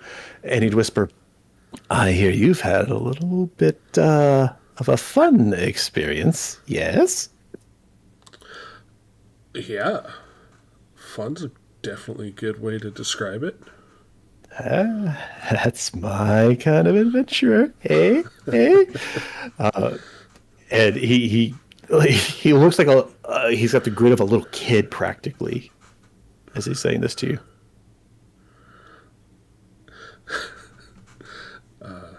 If his head's close enough, I'll like put up a fist to try and fist bump him and just boop on the nose. He responds and gives you a fist bump. Hell yeah. I could see that in you the first time I saw you outside Sill's place. I was the one in the hat. You remember a time when you were walking to Sill's house and two were leaving, a tiefling and a human. One was in very garish clothing. As you are kind of finally thinking about that, he's kind of got his head tilted to the side, expecting you to just recognize him in that way. You could choose whether or not you put the two and two together, but he seems to think you should. I definitely remember the moment. I definitely remember clocking the tiefling, and I remember even asking Syl later that day if that individual happened to be Kothar or one of his dragons. So I remember clocking Kothar, but not necessarily the one in the hat. But I remember. Excellent. And then, as you mentioned to Ava, you try to work it in the conversation from time to time, talk up Simon a little bit. He's a nice little guy. And she tends to chuckle. And she goes, hey, I'm not going to eat the guy. I'm not over that. I know that he thought it was pretty harmless, but I think we can all agree that creature of chaos is probably just the biggest scourge on the planet. Yes, and they all kind of nod. Yes, they all just seem to have this exhausted tone as they agree about that. Yeah, you really don't want to send a Roberto out for anything. Nothing good comes from Roberto. We totally picked up on that aura the very first time we met him, which is why we didn't want to meet him again, and probably why Simon thought it would be good to distract him with you, which I again apologize on Simon's behalf for. It sounds like you've encountered Bob before. Yes, they're all like, yes, kind of in unison. Has he been around for a long time? No, he's not been around for a long time. He's just a human. But there's been, unto every generation, a Robert is born, it seems. He's always there somewhere. He's cropping up all the time. No one dies because he does something stupid like walk off a cliff thinking he can fly, and then a few weeks later, there's a kid Robert. There's always a Robert out there. It's a mystery. Whoa. So you're saying that even if we went and tried to, I mimic Rose's thumb across the throat from earlier, Bob, he'll just come back? Yeah, pretty much. He seems to be a favorite of Fatharis. If you ever talk to that deity, they sound exactly alike. It's crazy. So we just try to avoid.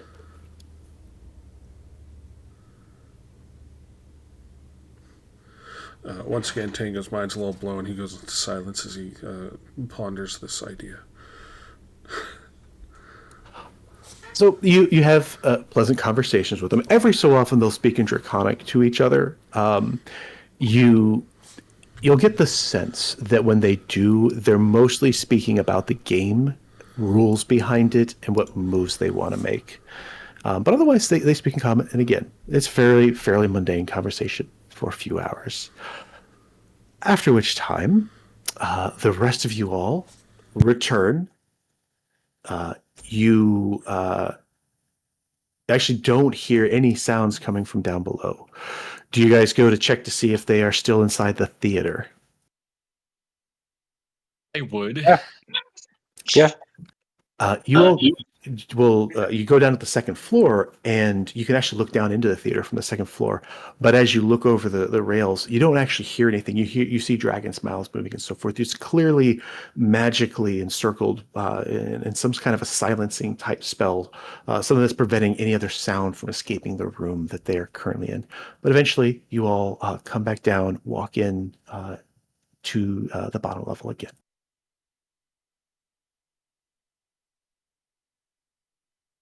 Look what I got, Tango! And I go to, I show him my gauntlets.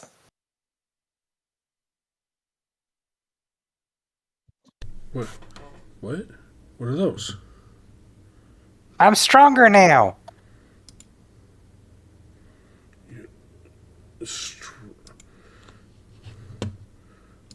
Wait, what? Does Arson look like he got really swole, or does he look the same? Simon looks the same. You got some fancy gloves, and now you're strong? Yeah, on a scale of 1 to 20, I think I'm a 19. I come running over and grab a side table along the way, put it between us, and put my elbow on the table. We got to arm wrestle. Okay. We'll try this. We'll see how this goes. I like that Simon's probably got to get a chair to stand on to get to the top of the table to arm wrestle Tango. The dragons observe this, and there's furniture in the room, and they quickly put out a table and a chair for Simon to sit on, and they all just watch intensely. Before they start, just asks any of the dragons if they want to bet. Oh, this is the smart one in the group. They all look towards you and wait expectantly for you to give them more information as to how they will bet. I will bet 100 platinum on the little guy if you give me 2 to 1. Ground. They kind of speak in Draconic with each other, and Valar, you understand they're saying, that's not so bad. I mean, the little guy, he's got some kind of magical enhancement going on over there. Yeah, but I mean, the other guy's still bigger and stronger, and he's clearly got more experience doing this kind of thing. So I think that 100 plat to me. I mean, it's pennies, but I mean, it'll still be fun. Yeah, okay, let's do it. That's kind of how the conversation goes. And Rick steps forward and said, "Yeah, we'll go ahead and we'll take that bet." And he reaches in, he pulls out a bag, and it looks like a leather satchel, and it's got an emblem on it. Darren and Tango, if you can give me perception checks, the DC is 12 to notice the symbol, and then history checks, the DC is 15 for you to understand what it is. Okay. You see it? Yeah, you both see it. Darren, you don't quite remember it. Tango, you do. You recognize something that your families would probably use to some degree. You recognize Eternal Holdings.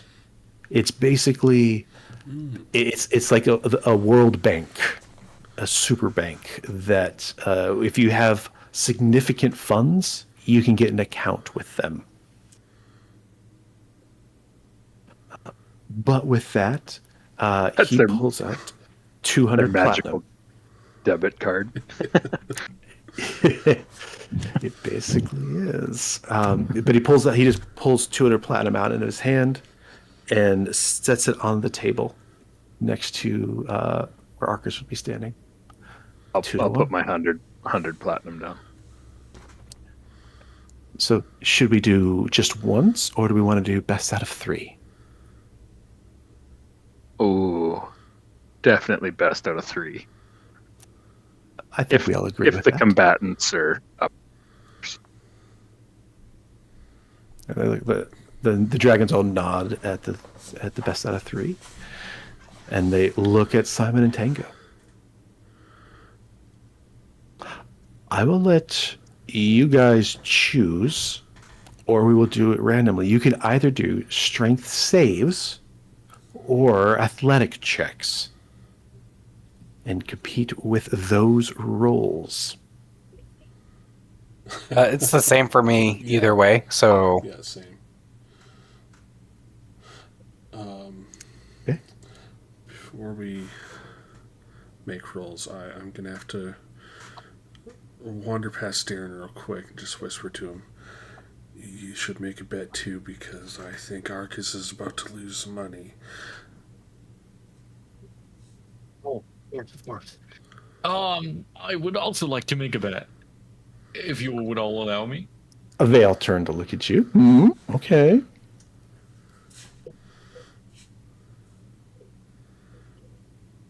I'll put my platinum on Valdoria.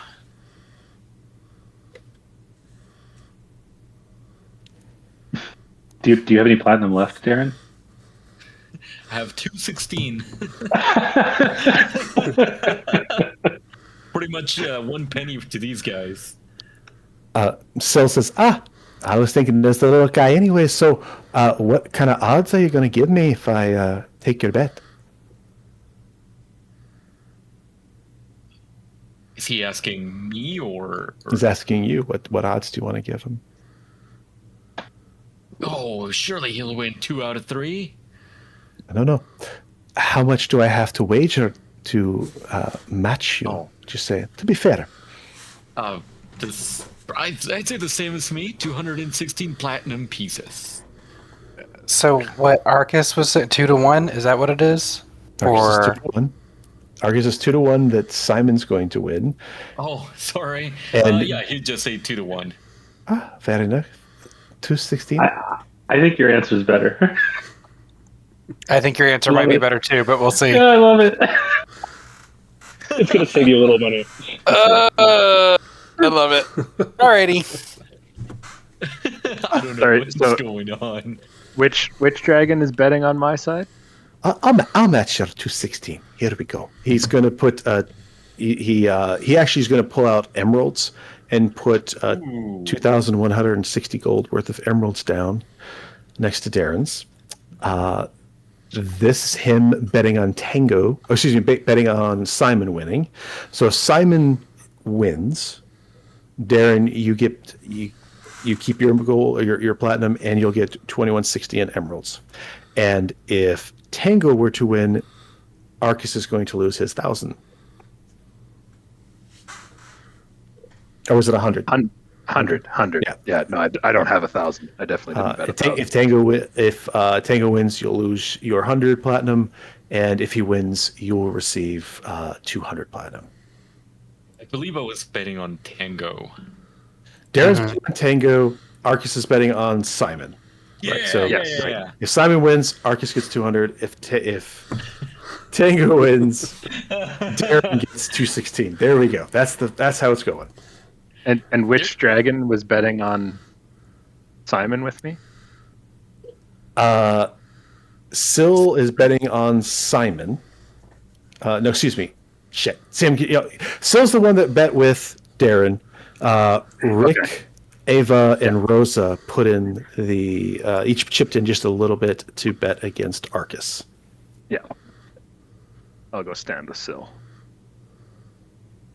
Darren's gonna go up to Tango. He's gonna say, "Remember, Valdoria, I remember all those times in the gym, you and I late at night. You gotta do it. You gotta pull it off." You gotta show them that true Baldorians will outmatch any magic. I don't need magic for this, Darren, but thank you. I got it. Yeah, I think you got it because I just rolled my athletics check and it's a 9. Yeah, fuck you.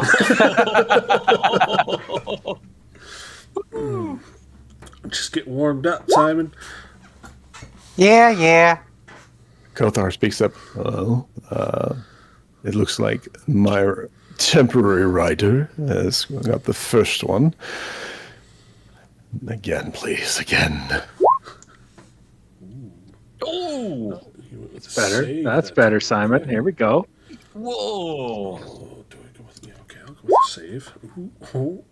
Oh, 1-1. That was a natural 20. I rolled a nat 20 on that. He got that one. Okay. The dragons are a little bit surprised at the second showing, and the green dragon sits up. Little guy came to play again. Who's going to win? Not me. I think I used all my... I'm not used to these gloves yet. I rolled a 7. Is there anything you can do or use to... No, I don't have inspiration or anything. So like that's it. Lose to that. My bonuses are +8 on both savings and athletics. Yeah, see, I only have +4. Sorry, Arcus. Whoa! And with a fairly resounding blow, Tango, pride ever so slightly damaged for the second attempt. It takes a moment to go back and forth, but eventually, Simon, even with this magic coursing through you, you're just not experienced enough and used to doing this kind of physical labor, and eventually your arm falls. The dragons are like, ah! Well, at least you tried. Yeah, it's fun. I don't think I've ever done an arm wrestle before. You got me the second time there. I was worried. They really did well, Simon. You did well. Yeah. Yeah, sorry I lost you your money, but at least I made them some money, so hopefully they're still not mad at me. The silver dragons kind of scowls at you. Darren, you are able to collect 2160 in emeralds.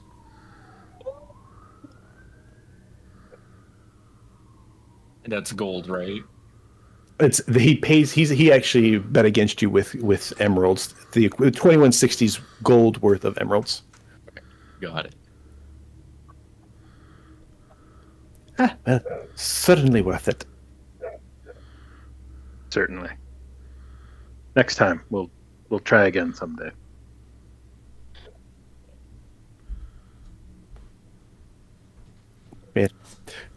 Glad you're all back. Again, we have a few things that we're going to need to discuss. We're going to kind of conclude the meeting that we were having. We're going to talk. We're going to talk a few things. So if you have anything else you'd like to discuss with us, or any other wagers that you'd be interested in, we're always interested in that. If not, if you don't excuse us, we greatly appreciate you coming by. Yep. Y'all have a good day. Thanks for letting me hang out and ask questions, and hopefully I wasn't too much of a bother. It was awesome. We'll see you again. See you soon. Meridian's kind of waiting nervously outside. Oh, God. Yes. Oh, I'm glad that everything was worked out well for you.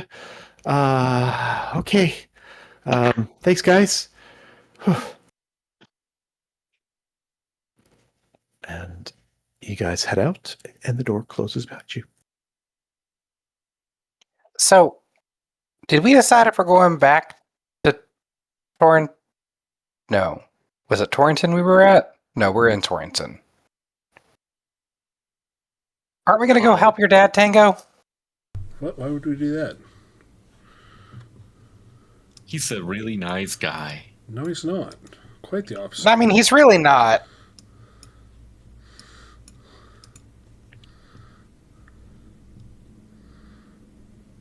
But it would be nice to, like, I don't know, just kind of show him that whatever opinion he has of you is inaccurate.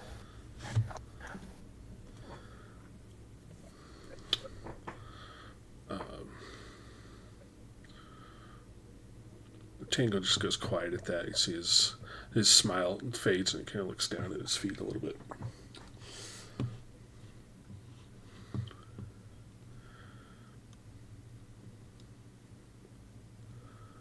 Plus, we didn't get to see your brother and your mom and I think your sister.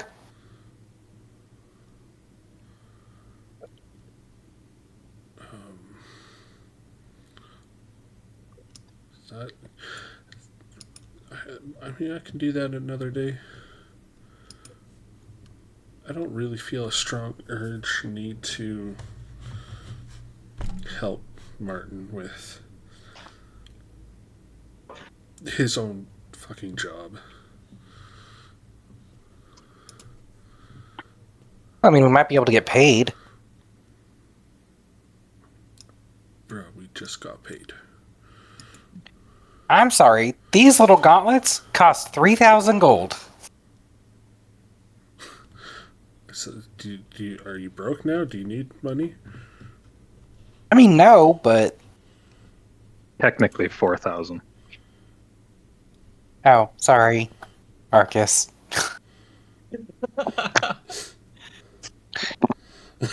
In my defense, I did give you some nice shoes. You sure did.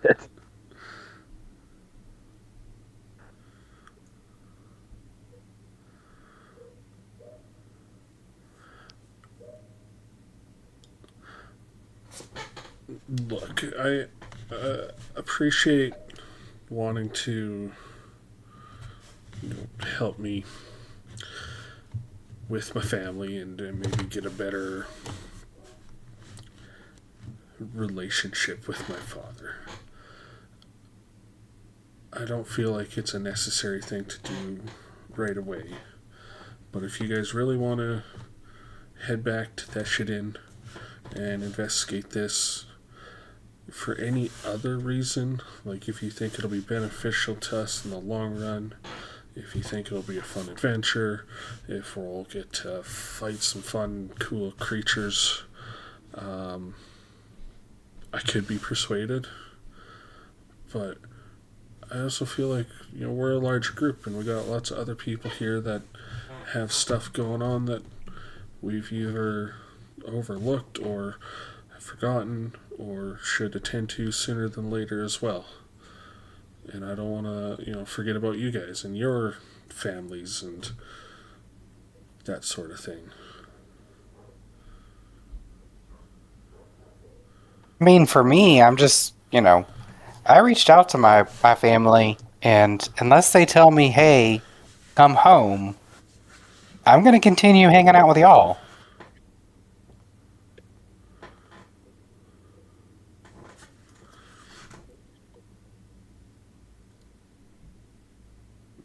Fair enough. I mean, if we wanted to slowly make our way, I know Darren's got some stuff he's got to work out too in the north. And there's a book somewhere in the north. And Theshidin's sort of north.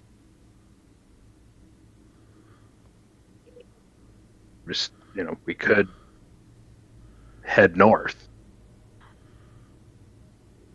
Well, we need to let Shil know if we're going to be headed out to pick up if we're going to head for a book. Sure, but I mean, we could do that with a message. Sure. I assume. I don't think that's against the rules. Probably need to ask him first, just because if I don't have to meet Realm again, No offense to them, I'm sure they're great, but at the same time, like, I don't want to get my wrist slapped again.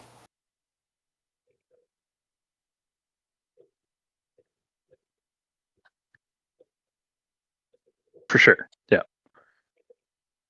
I'm just saying that we do have a lot of stuff we could do going north if we wanted to, or we could go to the board and just see what happens.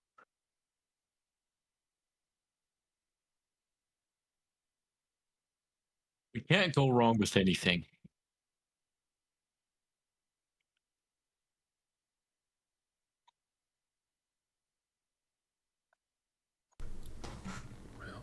And with your new gloves and my new shoes, I don't think anything could stop us now. Like it could before.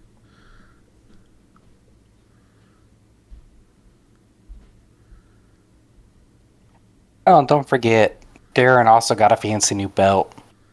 And Darren's got a new belt. And Parsnip has Yes. that stick. I believe it's from the Artificer Louis Vuitton. Jesus Christ. That was good. I didn't expect you to I have also have such this bicycle. knowledge of those artificers. Such fancy artificers. Oh, you have to know these things when you're a noble. That's what I missed. I'm just an entertainer. No, you're the entertainer.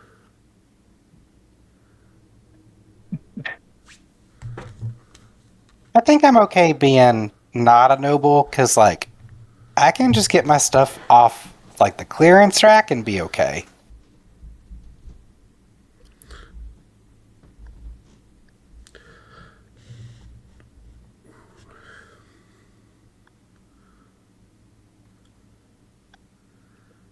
Well, where are we going?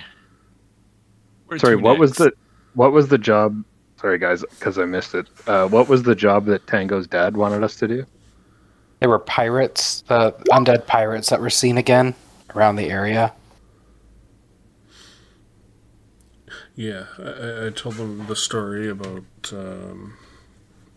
some of the undead that we encountered while we were out on the sea, and that we'd kind of shut them down for a little bit, but then their activity had increased in some of the waters, I want to say between Theshidan and the mainland. And if we learn anything more, anything that would be helpful, that the army up there in Theshidan is trying to investigate it or look into it. I mean, that could have less to do with your dad, Tango, and more to do with just helping Theshidan. Yeah. It's just that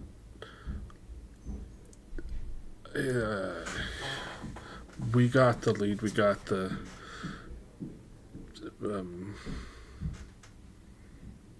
what do you call that?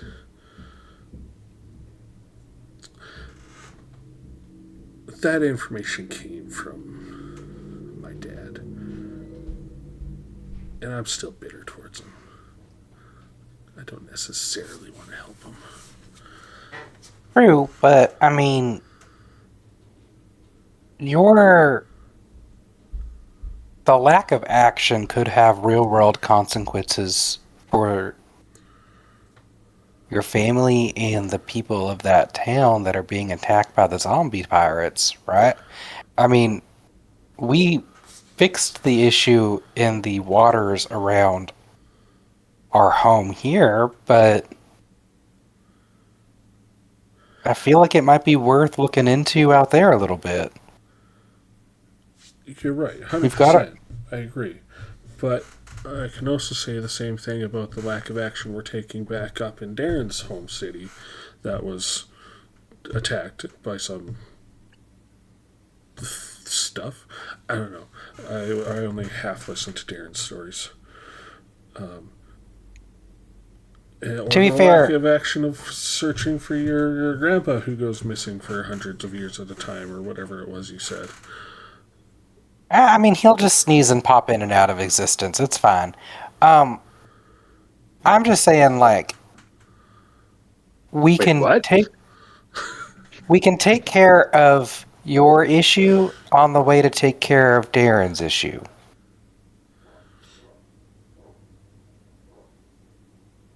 Yeah. And it's like it's not really your issue or your dad's issue. Like it's just an An issue issue. Yeah. that we could solve. Watch As Bob be heroes. the guy behind everything. Okay, now I want to go, He because is. if it is Bob, like, He really is. I want to make him be reborn so that there's a little air of peace. I mean, chaos is chaos, whether it's created by a child or a creepy adult male whose eyes don't follow the same direction. Pinky promise he's behind it all.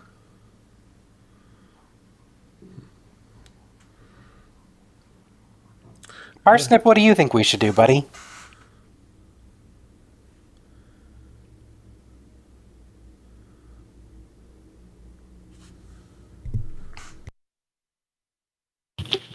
I say go north. Well, there you have it. We can go north. We'll take care of the pirate issue up north, and then we'll take care of this demon presence in Darren City. Nevilton. Yeah, I felt really bad. I couldn't remember the name. Thank you for saving me there.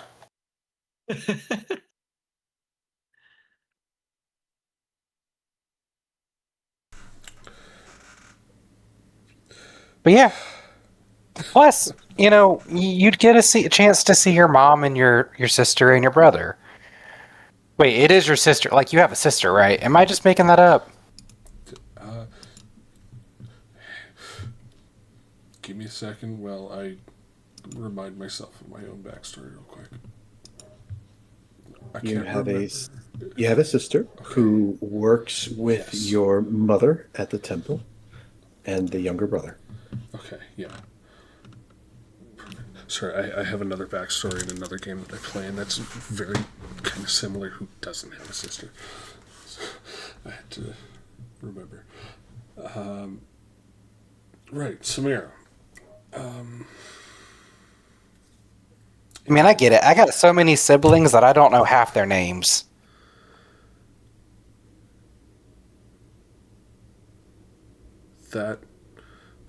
Hey, you know what? I'm like, my family's rich with money, and your family's rich with family. Mushrooms? Oh, I was going to say mushrooms, but that works too. Interesting. Okay. I mean, yeah, it'd be cool to go actually see the rest of my family. And Parsnip, vague as ever, we'll go north. We'll find something to do. Yeah, we got plenty of time. Plus, you can teach me how to be a sailor on our boat. I don't know why I said it that way, but there we go. Yeah, now that you're all strong and buff, you can manhandle some ropes. Simon goes to flex, and like instead of there being a bulge like a muscle, there's like a dent where a muscle should be. Hell yeah. All right. North it is then. Cool. We probably need to stock up on potions, because I don't know how many we have. Can we do like a quick potion check? I'm assuming, are we having this conversation in Sill's? Okay, I was going to say, are we moving, or are we just like camping out in Sill's? I assume you guys are having kind of some of the conversation here. So some of what you said was probably heard, but as you're kind of wandering out, you finished up and kind of came to your determination out, out of the street without too many people around you. So yeah, you can kind of wander where you choose to.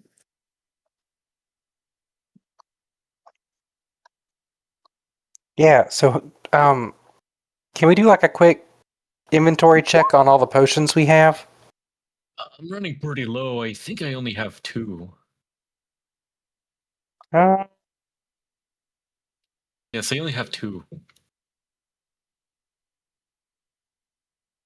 Arcus has 1. I have 1 greater healing and 4 regular. Also, Arcus, I've got a level 4 scroll of Arcane Eye. I don't know where I got this. Do you have Arcane Eye?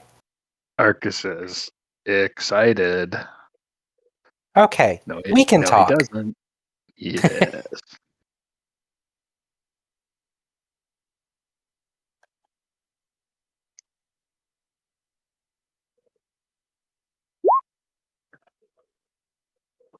Also, we probably need to figure out what we're going to be doing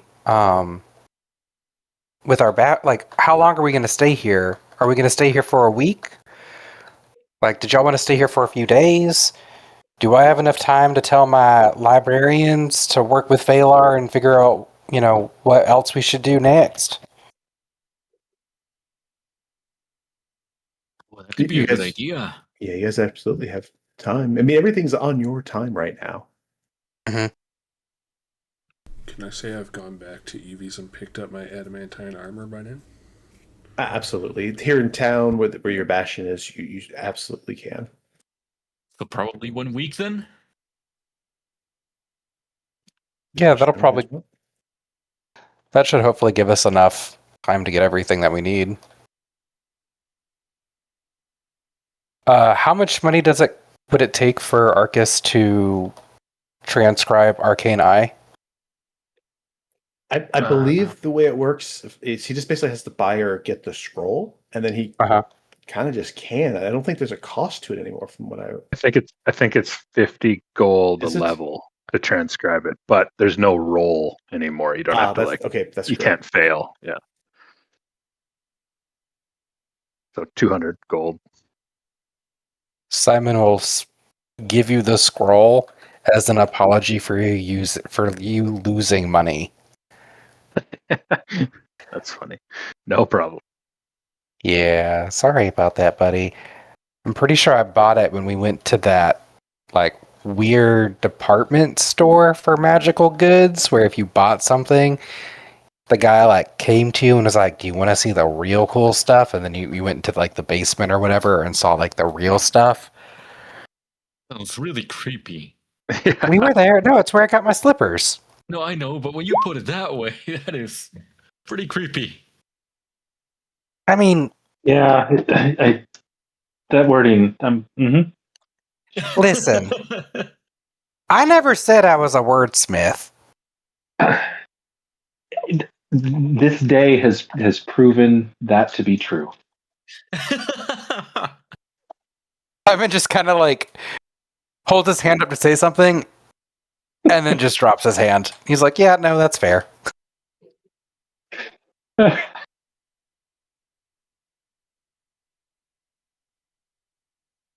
All right. So, what direction do you think? Huh? I mean, do you think we have enough potions of healing? Should we hit up Evie's? Do we need to go to the Luminary Emporium since they're both in town here? I mean, I guess I've got the Superior and Supreme to each of those, but we could get some more regular and minor and major healing. Between the group, I we mean, have over 20 regular healing. Yeah, we got. I'm just doing that math too. I'm like, we have a lot of healing here. Okay, cool. Yeah. Are there any other options that we need to maybe look into? Instead of healing, is there anything that she would have that anyone is interested in? What's the terrain of where we're headed? Or have we not decided where we're headed, I guess? So that isn't. I mean, we're headed to a nebulous north. And I guess the question is are we going to sail there or are we going to teleport? And then I think maybe sailing there would be better, so we can just kind of sail from, once we get done with the pirates and continue up northwards to Nevelton. Probably sailing would be best. Mhm. Yeah, well, sailing would be good. It would give me time to work with Darren and his salesmanship. So All right. We need to release a new album. we do.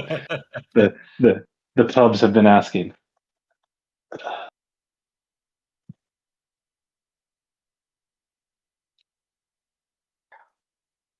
Okay. All right. So I think I've got it. You guys can still determine if you want to make any last minute purchases in town.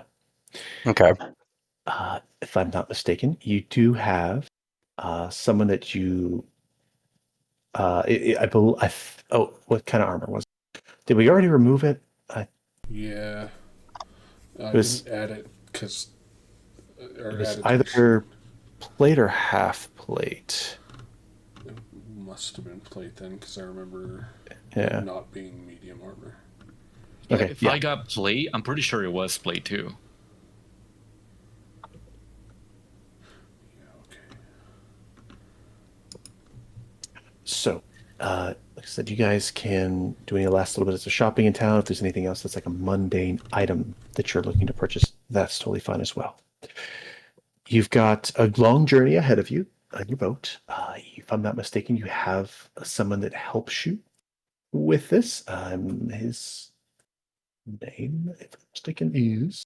Gizzo. Where is it? Oh, yes, of course, Gizzo is there. But you guys have... I have so many NPCs, and I'm trying to remember this guy's name. But you've got your first mate that sails with you, and I'm trying to find out if you guys would be using him or not. I would say yeah, if he's up for a long journey. It was because he went with us to the Nautiloid, right? Right, yeah. Correct, he did. Yeah, he did. I would say yes. If Tango's okay with that, because I think Tango is kind of the de facto boss of him. Since Yeah. it's our boat, but Tango's kind of in control of it. I feel like we didn't read the fine print. There's plenty of fine print. I do apologize. I'm trying to find the NPC because I can't remember their name. I don't see him in our. Yeah, I don't see him in our compendium either. He's an Right. assassin. He was sent all along. Could be. Could No. He be. doesn't show up. All right. Well, I will find him again. I know he's in there somewhere. I've got the image for him. But we will just give him the good old fashioned Bob name for now. Until No, that name is tainted. Thank you. okay, we won't give a Bob name. Taking Bob away from me. Oh wait, hold on a Jeff. second. Bill. Bill. I can go with Bill. Double checking. I've got where he should be in my stuff. So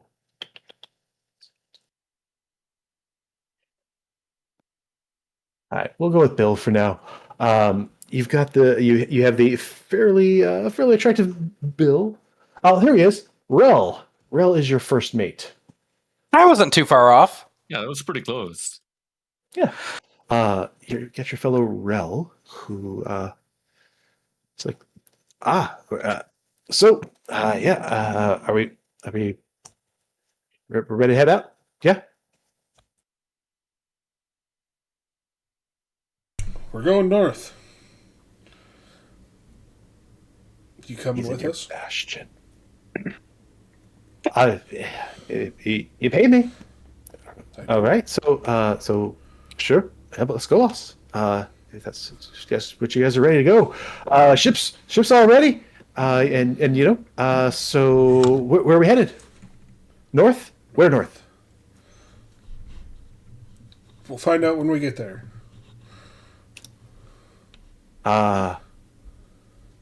Okay. Yeah. Okay. Yeah. Let's load up. Here we go. You guys load up the things that you plan to bring with you. You start heading north. Theshiden is to the north as well. and eventually you start passing through the strait. Time goes by. For the most part, your travels aren't that arduous. Some weather comes and goes. So there were some instructions, I don't know if you guys remember them or not, on what is best recommended or what they thought might work to try to assist with the situation. I'm curious how you guys are approaching that. So, DM, is this like, are we already on our way, or are we preparing to be on our way? I assume you guys take the time to prepare if there's something you wanted to purchase. Go ahead and do it. You're on your way. Oh no, what's going on? Okay, can we? Boss music. Are we okay to come back to what our bastion turn was? Because Absolutely.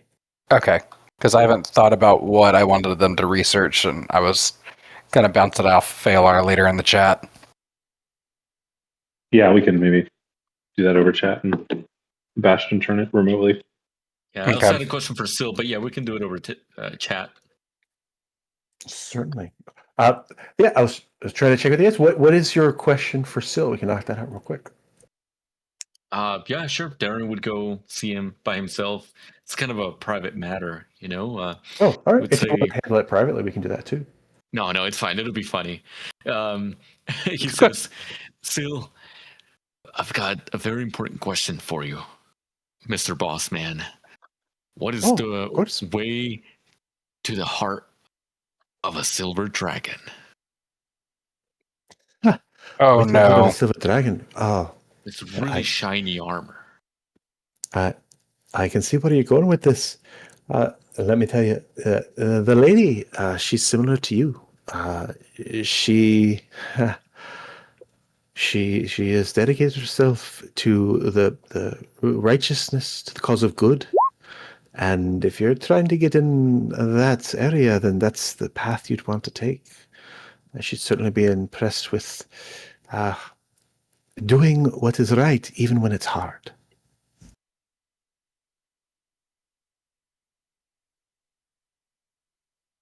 Thank you, Sil. I won't forget this. My course. wingman. He's gonna give him a wink. He kind of looks towards his back, even though he's in Kitsune form at the moment. It's like, oh, I get it, wingman. happy to be so. That's it. All right. You asked him that sometime as you guys are preparing. Tango purchases armor, washed in green. You purchase whatever other healing potions, mundane items that you feel like you must need, and you set off with Rel helping you guys out. It's not long before you start passing in the area that you were informed of what was going on. And so the question remains, what are you doing as you're passing through the straits between Drelland and the now island of Thresh?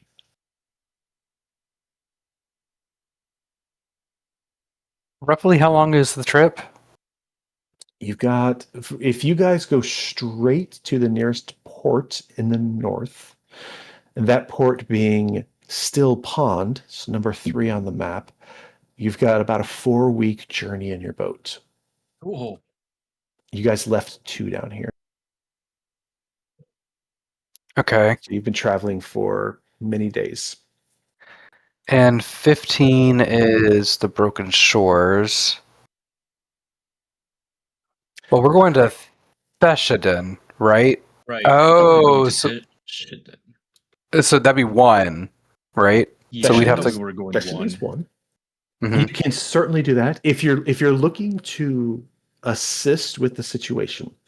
The way it was described is that the area is basically between Broken Shores, Torrington, and down towards like the Twin Rivers area and so forth. That's the area that's currently being hit by the undead pirates, where the reports have come in, and you were kind of asked to investigate that particular area. If you want, you can go straight to Theshadin, but you are kind of, because you're in your boat, kind of going in that direction anyways. Okay. Oh, and our bastion spells would not be active, right? You by the time you've gotten to this point here, you would have no longer had the week-long bastion spells. Correct. Okay, that's what I thought. I guess to prepare for the journey, or the only thing that Darren would do is buy enough supplies to make some spell scrolls. Okay, no problem. Yeah, anything that's like that, you guys are able to just kind of pick up on your way out. Got it. Yeah, I'm gonna buy like spell components, but I'll look up later Yeah. anything particular I need, and then just pull it out of my. Oh, that's a good idea, because I forgot to look at the spell components for my level 4 spell that I grabbed. Whoops. Good job, Steven. So I'd imagine probably going to the areas that were hit, right? I mean, are we going to be flying the same... Like, what flag are we flying? The last time we dealt with them, we ended up making our ship kind of look like a merchant ship to be targeted. Do we think that that'll work again this time? Oh, I'm sure it will work. I You think know how these people... we had, or Martin kind of gave some details or something, explained what might work, kind of what they're targeting. I unfortunately don't remember off the top of my head as a player at the moment what that was. Do you want me to reach out to him? No, it's fine. I can remind the information he gave us that there were reports again that the undead are encroaching in these waters. There's been very, very few as far as survivors are concerned, so they're assuming that a lot of the ships that have gone missing are because of them. The military hasn't found anything. The fact that you were able to essentially be hit by and defeat some of these types of pirates that are out there, he more or less said, your method seems to work, and if you could use your method to help, that's what he's asking for. Okay, so we need to portray merchant ship, essentially, is what I'm getting. Yeah, and I think knowing that, I'd maybe pick up some like merchant flags or colors to kind of deck our ship with to make it look attractive to pirates. I'd probably also try to talk to Arcus and see if we can weave an illusion to make add some gold gilt to like the railing and stuff to make it seem like we're more well off than we are. Oh yeah, I was just And, looking like, into that myself. I'll have an unseen servant like carry a lantern back and forth, so it looks like there's just floating light, because that seems magical. Shoot, I knew I forgot something. I meant, oh well. I was going to see if we could swing by Terrace because I wanted that lantern of revealing, but that'll be later. I don't need to have it. So an unseen servant certainly works, but just keep in mind that even the longest illusions, I think, only last 10 minutes. Okay, so maybe instead then we need to find if we can just... Tango, are you okay if we actually... Can we just say we did this before we left? Are you okay if we paint the boat with some gold trim? Why? I know it's super gaudy, but we're trying to make ourselves a target. Right.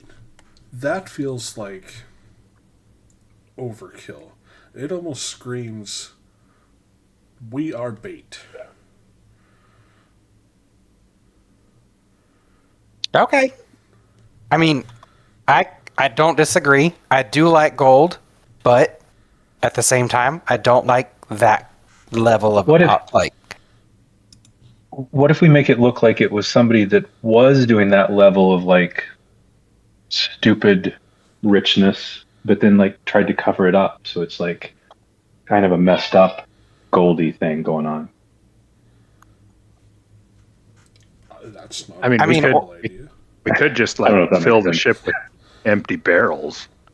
Or what we could do is we could put a wig Logic. on Tango, like a giant powdered wig, and make him shroud about, just walk across the deck all ostentatious-like, and then that way it'll really lean into the, hey, we have money and we don't know what we're doing. I do this already. I vote What's for the that, week but- have to do with it?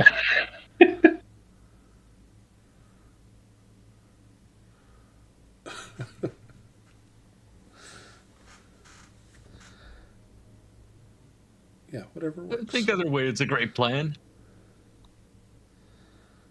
I think there's a few tiny details that we need to work out, but otherwise, I mean, it's solid. Just a few small details. Okay, so are we going with the run a merchant's flag, run make a blinged out ship, or make a blinged out ship that we're trying to cover? I think Yes. merchant I ship. think you nailed it. I think maybe we should just focus on the merchant ship aspect. I do think that we would get a little bit further with that. And this way we don't have to spend money on gold paint.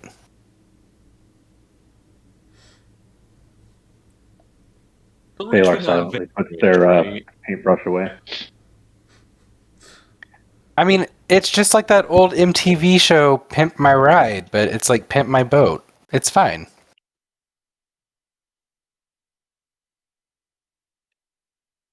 Simon, what's a pimp?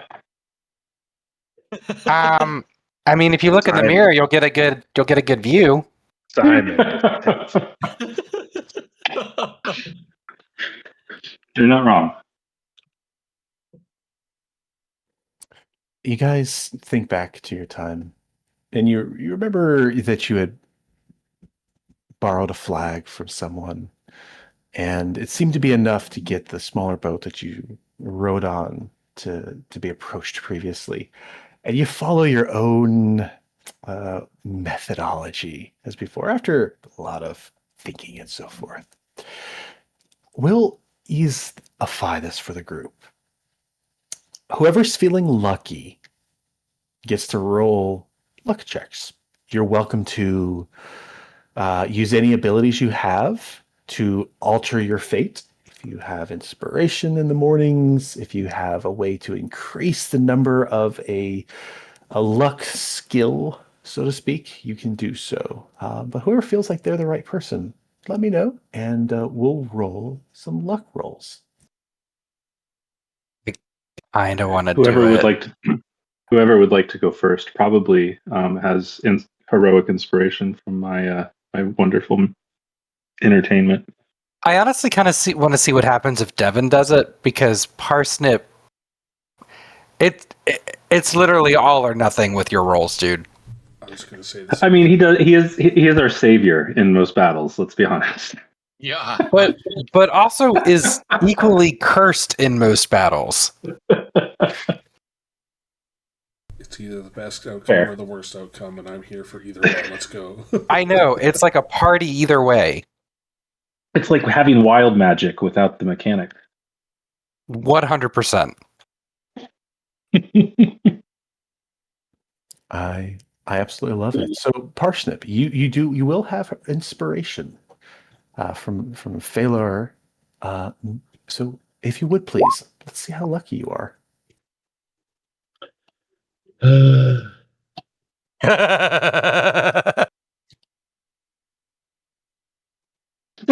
I just love the Oh my despair in his God. voice.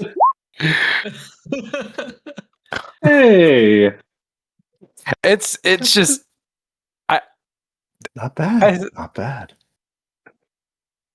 I said what I said, man. Like, it's either great No. or it's not great. No, there are no 5 to 15s on this dice. Okay. You have inspiration, and if there's anything else you can add to a skill check, by all means, you are welcome to see if you can get even luckier than that, if you so choose. What's the inspiration add? I can't remember. The inspiration is a reroll. You can just choose to use it. It basically gives you advantage, or you can say, I'm going to reroll this with my inspiration. And then if you have anything like, bonuses, blesses, things that you have a class skill that you can add to it, you're welcome to. I've got DCs. I've got luck DCs for this particular one. So up to you if you want to try for more. Sure.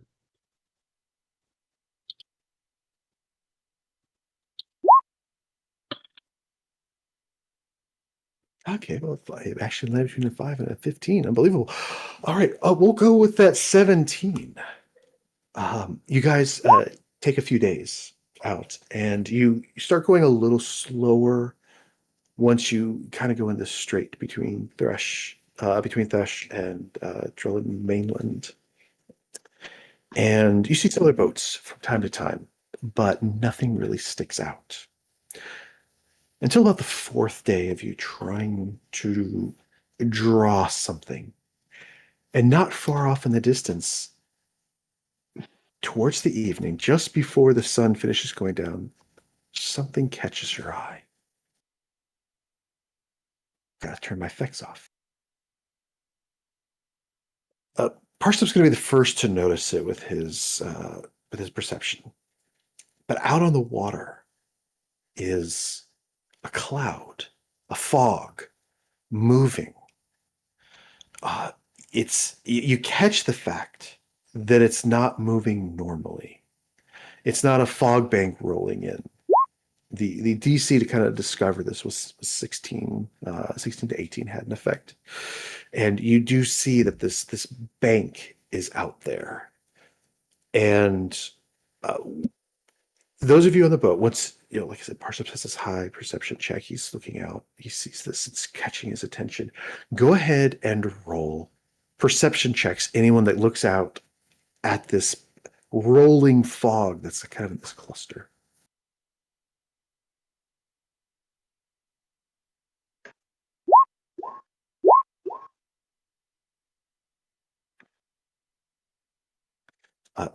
Tango, you head on up to the high point in your boat. Look out. Parsnip over the side of the boat. The two of you look out, and you see trailing behind this fog, this cloud moving along the water.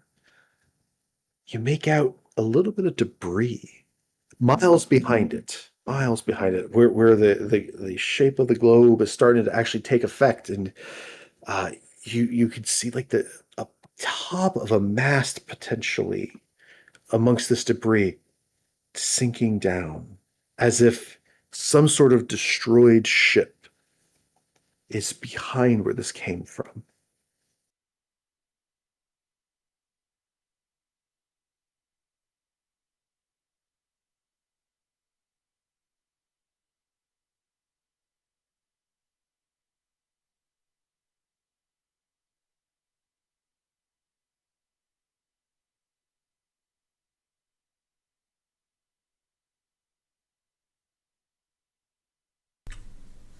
I'll assume you let everybody else know about it. Yes, and how far away is this cloud? This dark cloud rolling across the water of decent size is about 2 miles away from you, and 2 to 3 miles behind it is this debris that you see. Okay, does it look like it's? You said the clouds are moving weird. The fog. Correct. It doesn't look like a fog bank rolling in. Does it look like it might be avoidable if we try to veer off one direction to circle around and maybe try and investigate debris later? Yes, it's not headed in your direction. It seems to be you're going at a predominantly west direction, and it's going in a somewhat northeastern direction. Okay. Group, should we investigate the destruction, or should we engage? Well, there's a slim chance that we could rescue someone that still might somehow be alive. But if we don't engage now, we might miss the opportunity, so... Right, pros and cons to both. My original thought was to investigate the damage because we could maybe gain some clues or insight into what caused it and defend against it. Yeah, I like that idea too. Arcus, your water breathing spell that you cast on us every morning, how long does that last? 24 All day. hours. Okay.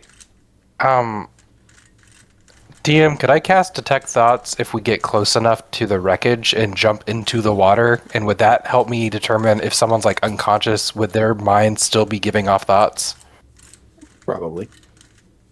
Okay. Yeah, I mean, like, I can try to jump in and figure that out and take a look around. Okay. I think we should put it to a vote on engage or investigate. I mean, there's no... I'm for investigate. Get more information. Okay. I'm for engage because we've been out here, 4 days now, and this is our first. Yeah. Aaron would be for engaging, just in the train of thought that if we stop them now, maybe this won't happen to more people. Yeah, that's fair.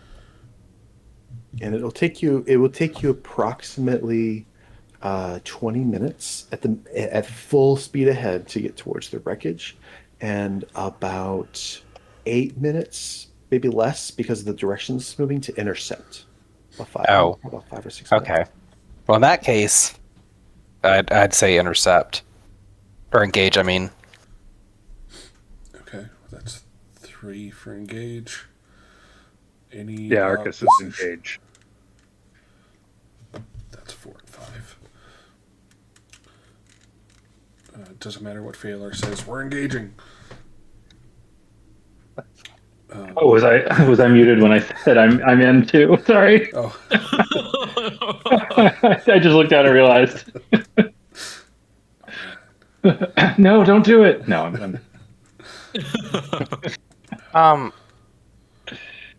Rail, you might want to head downstairs. We're gonna get a little dangerous.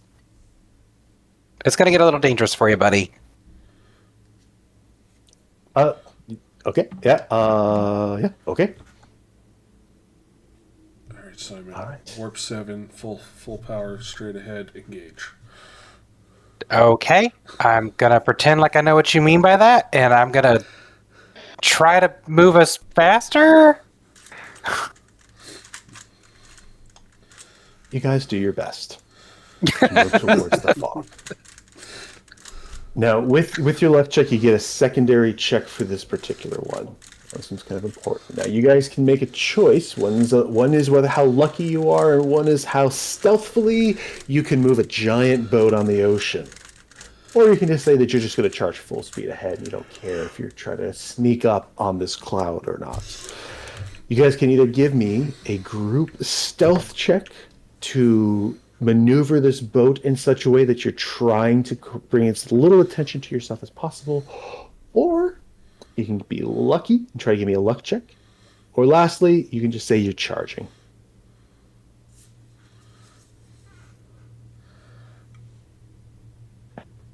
I don't know how we would be stealthy if they just came away from a battle. It'd be things like we're going to use the sun to try to mask ourselves just a little bit, come up behind it, those sort of things. But Okay. you have time. Arcus, do you have the ability to do like a fog cloud thing too? Yep, I can with my new magic icicle. Oh. But that would also kind of hinder us, wouldn't it? Yep. Hmm. I think we test our luck. We've been pretty lucky the last couple weeks here. Well, you never know. Let's see how lucky we are, my friends. I'll say a quick prayer to Felicia. I mean, is there anything that... Do we have, like... Is there a way to make the boat go faster using, like, control water or anything like that? And, well, I don't have that spell either. With a spell like that, we can certainly make something happen.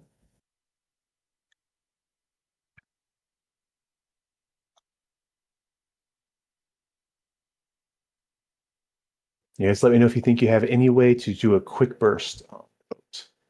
How far away are they? They are roughly 2 miles away, but they are not on a full intercept course, but with a small adjustment, you would be on an intercept course with them. Okay. Or with it, I should say.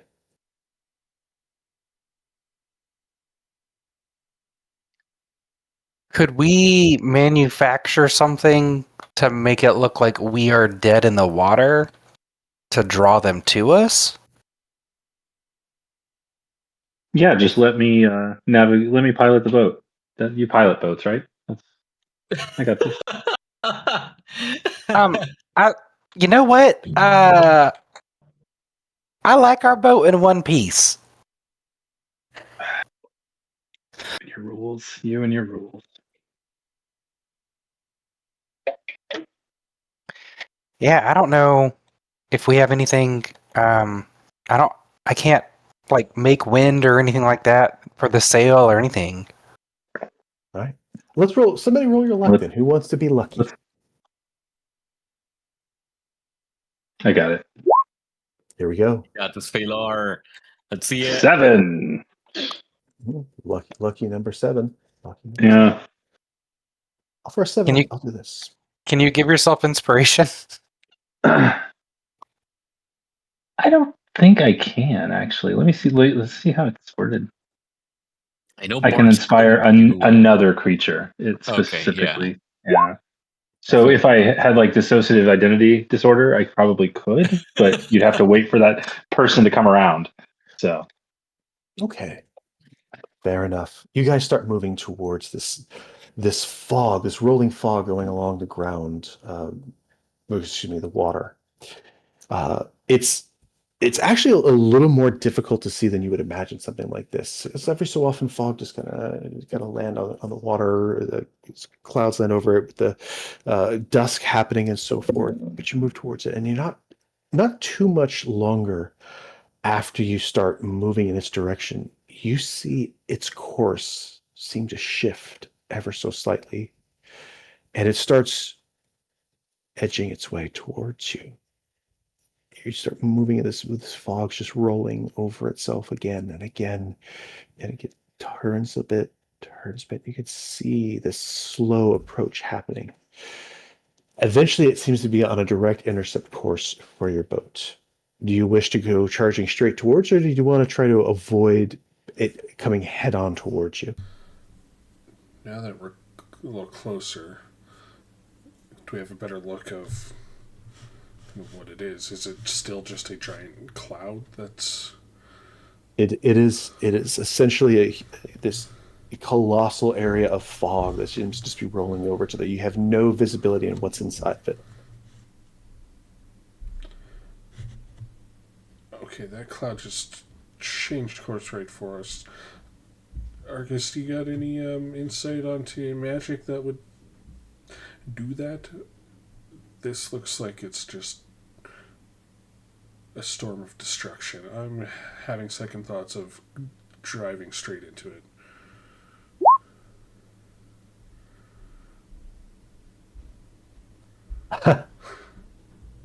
Yeah. You Argus, you would know. Of course, it's like a fog cloud spell.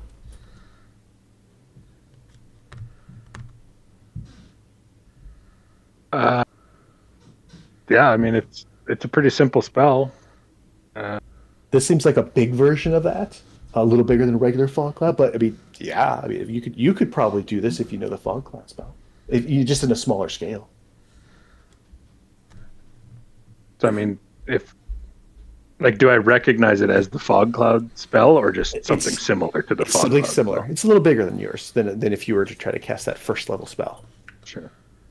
So, I mean, the spell that I know that's similar isn't technically dangerous, although it'll make it hard to see. Right. Okay, so follow-up question. Do you know any counter spells or things that would help us maybe disperse that fog or get rid of the storm so that we can gauge whatever's inside? I can try. I can certainly try to dispel it. Try it, my friend, but don't worry. The Watcher is with us. I don't know if like dispelling a huge storm cloud is a thing. I'm not a wizard. I was imagining like a giant gust of wind that might pierce through it. Yeah, that's kind of what I was thinking. Yep. I know what you're thinking, Okay. but not from me. Simon? But if it is the spell Thank that you. I know, I can make it go away. I don't have any means to create giant gusts of wind. I can create fireballs.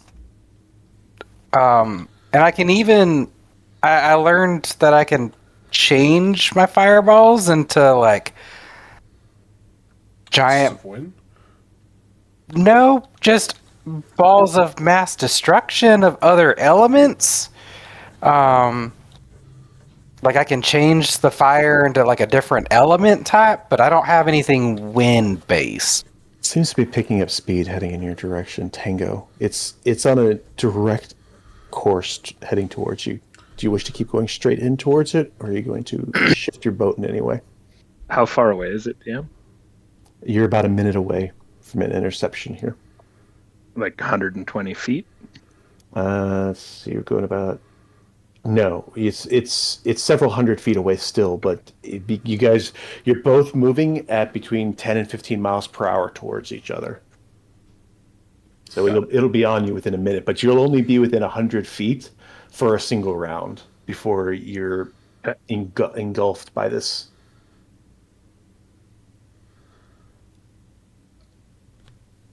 I have to make a split decision. I think of the safety of our group. I think of the destruction I just saw of possibly another ship. And I think I will veer at the last second. Okay. I don't want us to sink out here in the middle of the strait. All right. You need a roll to make then, and Okay. you need to make either like a vehicle roll. I believe you should have proficiency in vehicles as a fighter, so you'd be adding your proficiency bonus to it and your intelligence. Or if you want to use your dexterity, that would also apply. Basically, like how your reflexes are at maneuvering this thing. But you need to give me a proficient either intelligence or dexterity roll. Intelligence or dexterity. Okay. I'm going to roll intelligence, and I'll need to add 3 to this. Okay. Excellent. That's all right. 19. Nice. 26 total. Excellent. You wait very close towards the end, and you all watch as Tango turns the wheel at just the nick of time. You still get into the fog, but it's not heading directly towards you. It's moving. It seems moving faster towards the end. Once you guys get inside of the fog, everything becomes visible to you on the inside of it. A huge ship sitting inside the middle of this fog. Not just any standard ship. It's not like yours, not by any means. This ship seems to have a wooden maw at the front of it, as part of the ship is lifted up open as if it was about to chomp down on the front of your boat. Tango's navigation was able to move it away from it, and you find yourself quickly coming up alongside of this massive boat. And as you look on it, this thing, you don't know how it could possibly be on the water. There are barnacles covering it everywhere. The ship seems to be in absolute disarray. Planks are destroyed, holes in it, in the hull. It's if there was a ship where the ship itself was undead, that is this ship. And as it's pulling up next to you, you see two figures standing towards the front of it, looking out towards the group. You see a humanish type creature in this dark cloak, face pale, a line down their chin. And next to them, you see clearly, you've seen enough of them, a shipman of some sort, undead, clearly undead, green skin, It has some sort of an undead bird sitting on its shoulders. As you approach what we will call the Leviathan.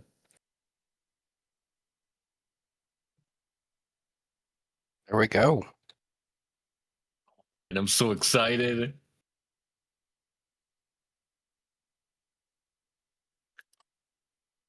Whoa, what is this? Standing I on want this that. deck, looking out over the side, is this human-like Ooh. creature who you see them look towards you. Then they look over the shoulder at the other fellow. You can hear them clearly echoing over the water. Commander Commodore Chet, I have seen these interfering with us before. Deal with them, or I withdraw my support of your campaign. And with that, you see him disapparate off the boat.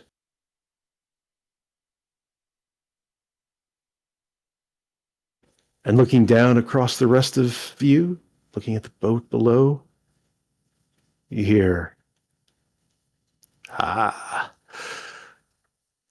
fresh meat for us, boys. Prepare to kill. And we will leave it there tonight.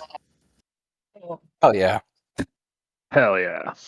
That's awesome, DM. Sick. Should have rammed it.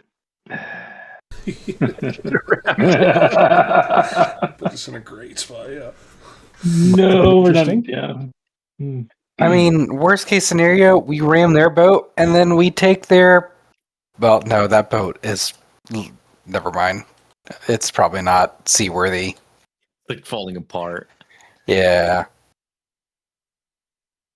Yeah, we'll figure it out. You want me to pop it up again? Sure, I will. Which one did you want? We've got Commodore Chet and a wizard/sorcerer. Yeah, I want that staff. It looked really cool. It was the first one you popped up, not the green guy with the owl. Yeah, the guy with the spiky stick. Yeah. Oh, you guys aren't on this screen anymore. Hold on. I'm gonna be back real quick.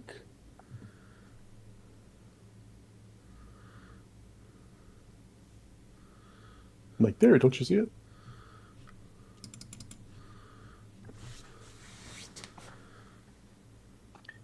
Yeah, I like it. I still don't see it. Try Are it you one more showing time, us the see? tokens, not the handout? Yeah, it's a token. I know it didn't pop up You again. wanted the handout. No. Oh, I already Control shut. Z. I already closed. Like, I know it was the Control Z show token. I just was trying to move my map when it first popped up, so it clicked away real quick, and I just didn't get a look at it. I don't want it for the video. There we go. Perfect. Yeah. Sick. That guy looks dangerous. And this guy just poofed away. Mm-hmm. He's told the Commodore to take care of you, or he'll withdraw his support for his campaign.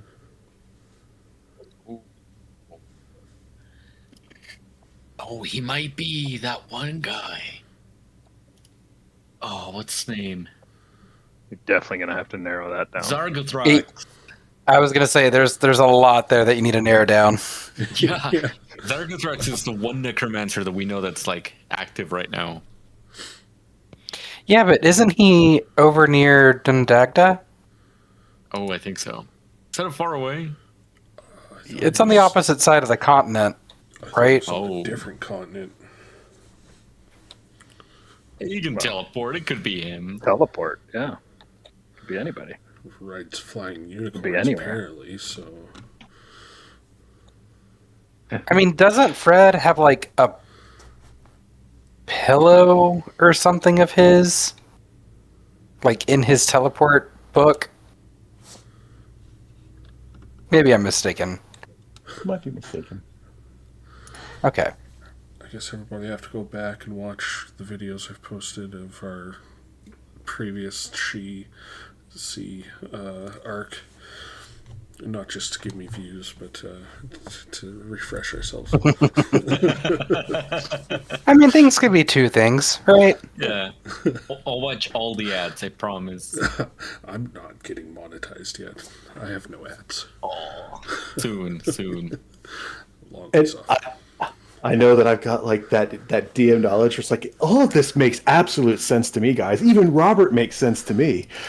So if you have questions of something that went on, 3 months ago, then let me know because it is. I do a lot of this little thing that happened back in session 4 now affects session 40. So I get that there's a disconnect. Yeah. That's one of the main reasons why I wanted to come do this quest. Because, like, I like the pirate stuff. Undead pirates is pretty cool. Yeah, it's not bad. This is essentially, the Flying Dutchman from SpongeBob? SpongeBob, yes, SpongeBob, or Pirates of the Caribbean. That's kind of like that. When you were describing the boat, though, I thought of... Have you ever watched Soul Eater? Mm-hmm. Not. It reminded me of, like, one of the... Like, there's a pirate ship that is possessed, and it eats things, so... It just reminded me of that. Yeah, I thought it was, like, from the newest Pirates of the Caribbean movie, where, like, the ship just stands up. I sent a GIF on it in the chat. That's what it reminded me of. I was just picturing a mimic. Oh, yeah, no, that makes more sense. Yeah, it is kind of similar to that. Not quite the same. I think that's from the 4th one. But yeah, like the front of this one opens up and can crunch down on a ship. So The rest that'll happen. We'll be fine. So yeah, It'll be We'll be fine. We'll pick this up next time as you guys are face to face with Commodore Chet. Fun name for the boss of some pirates, right? Ooh. Very cool.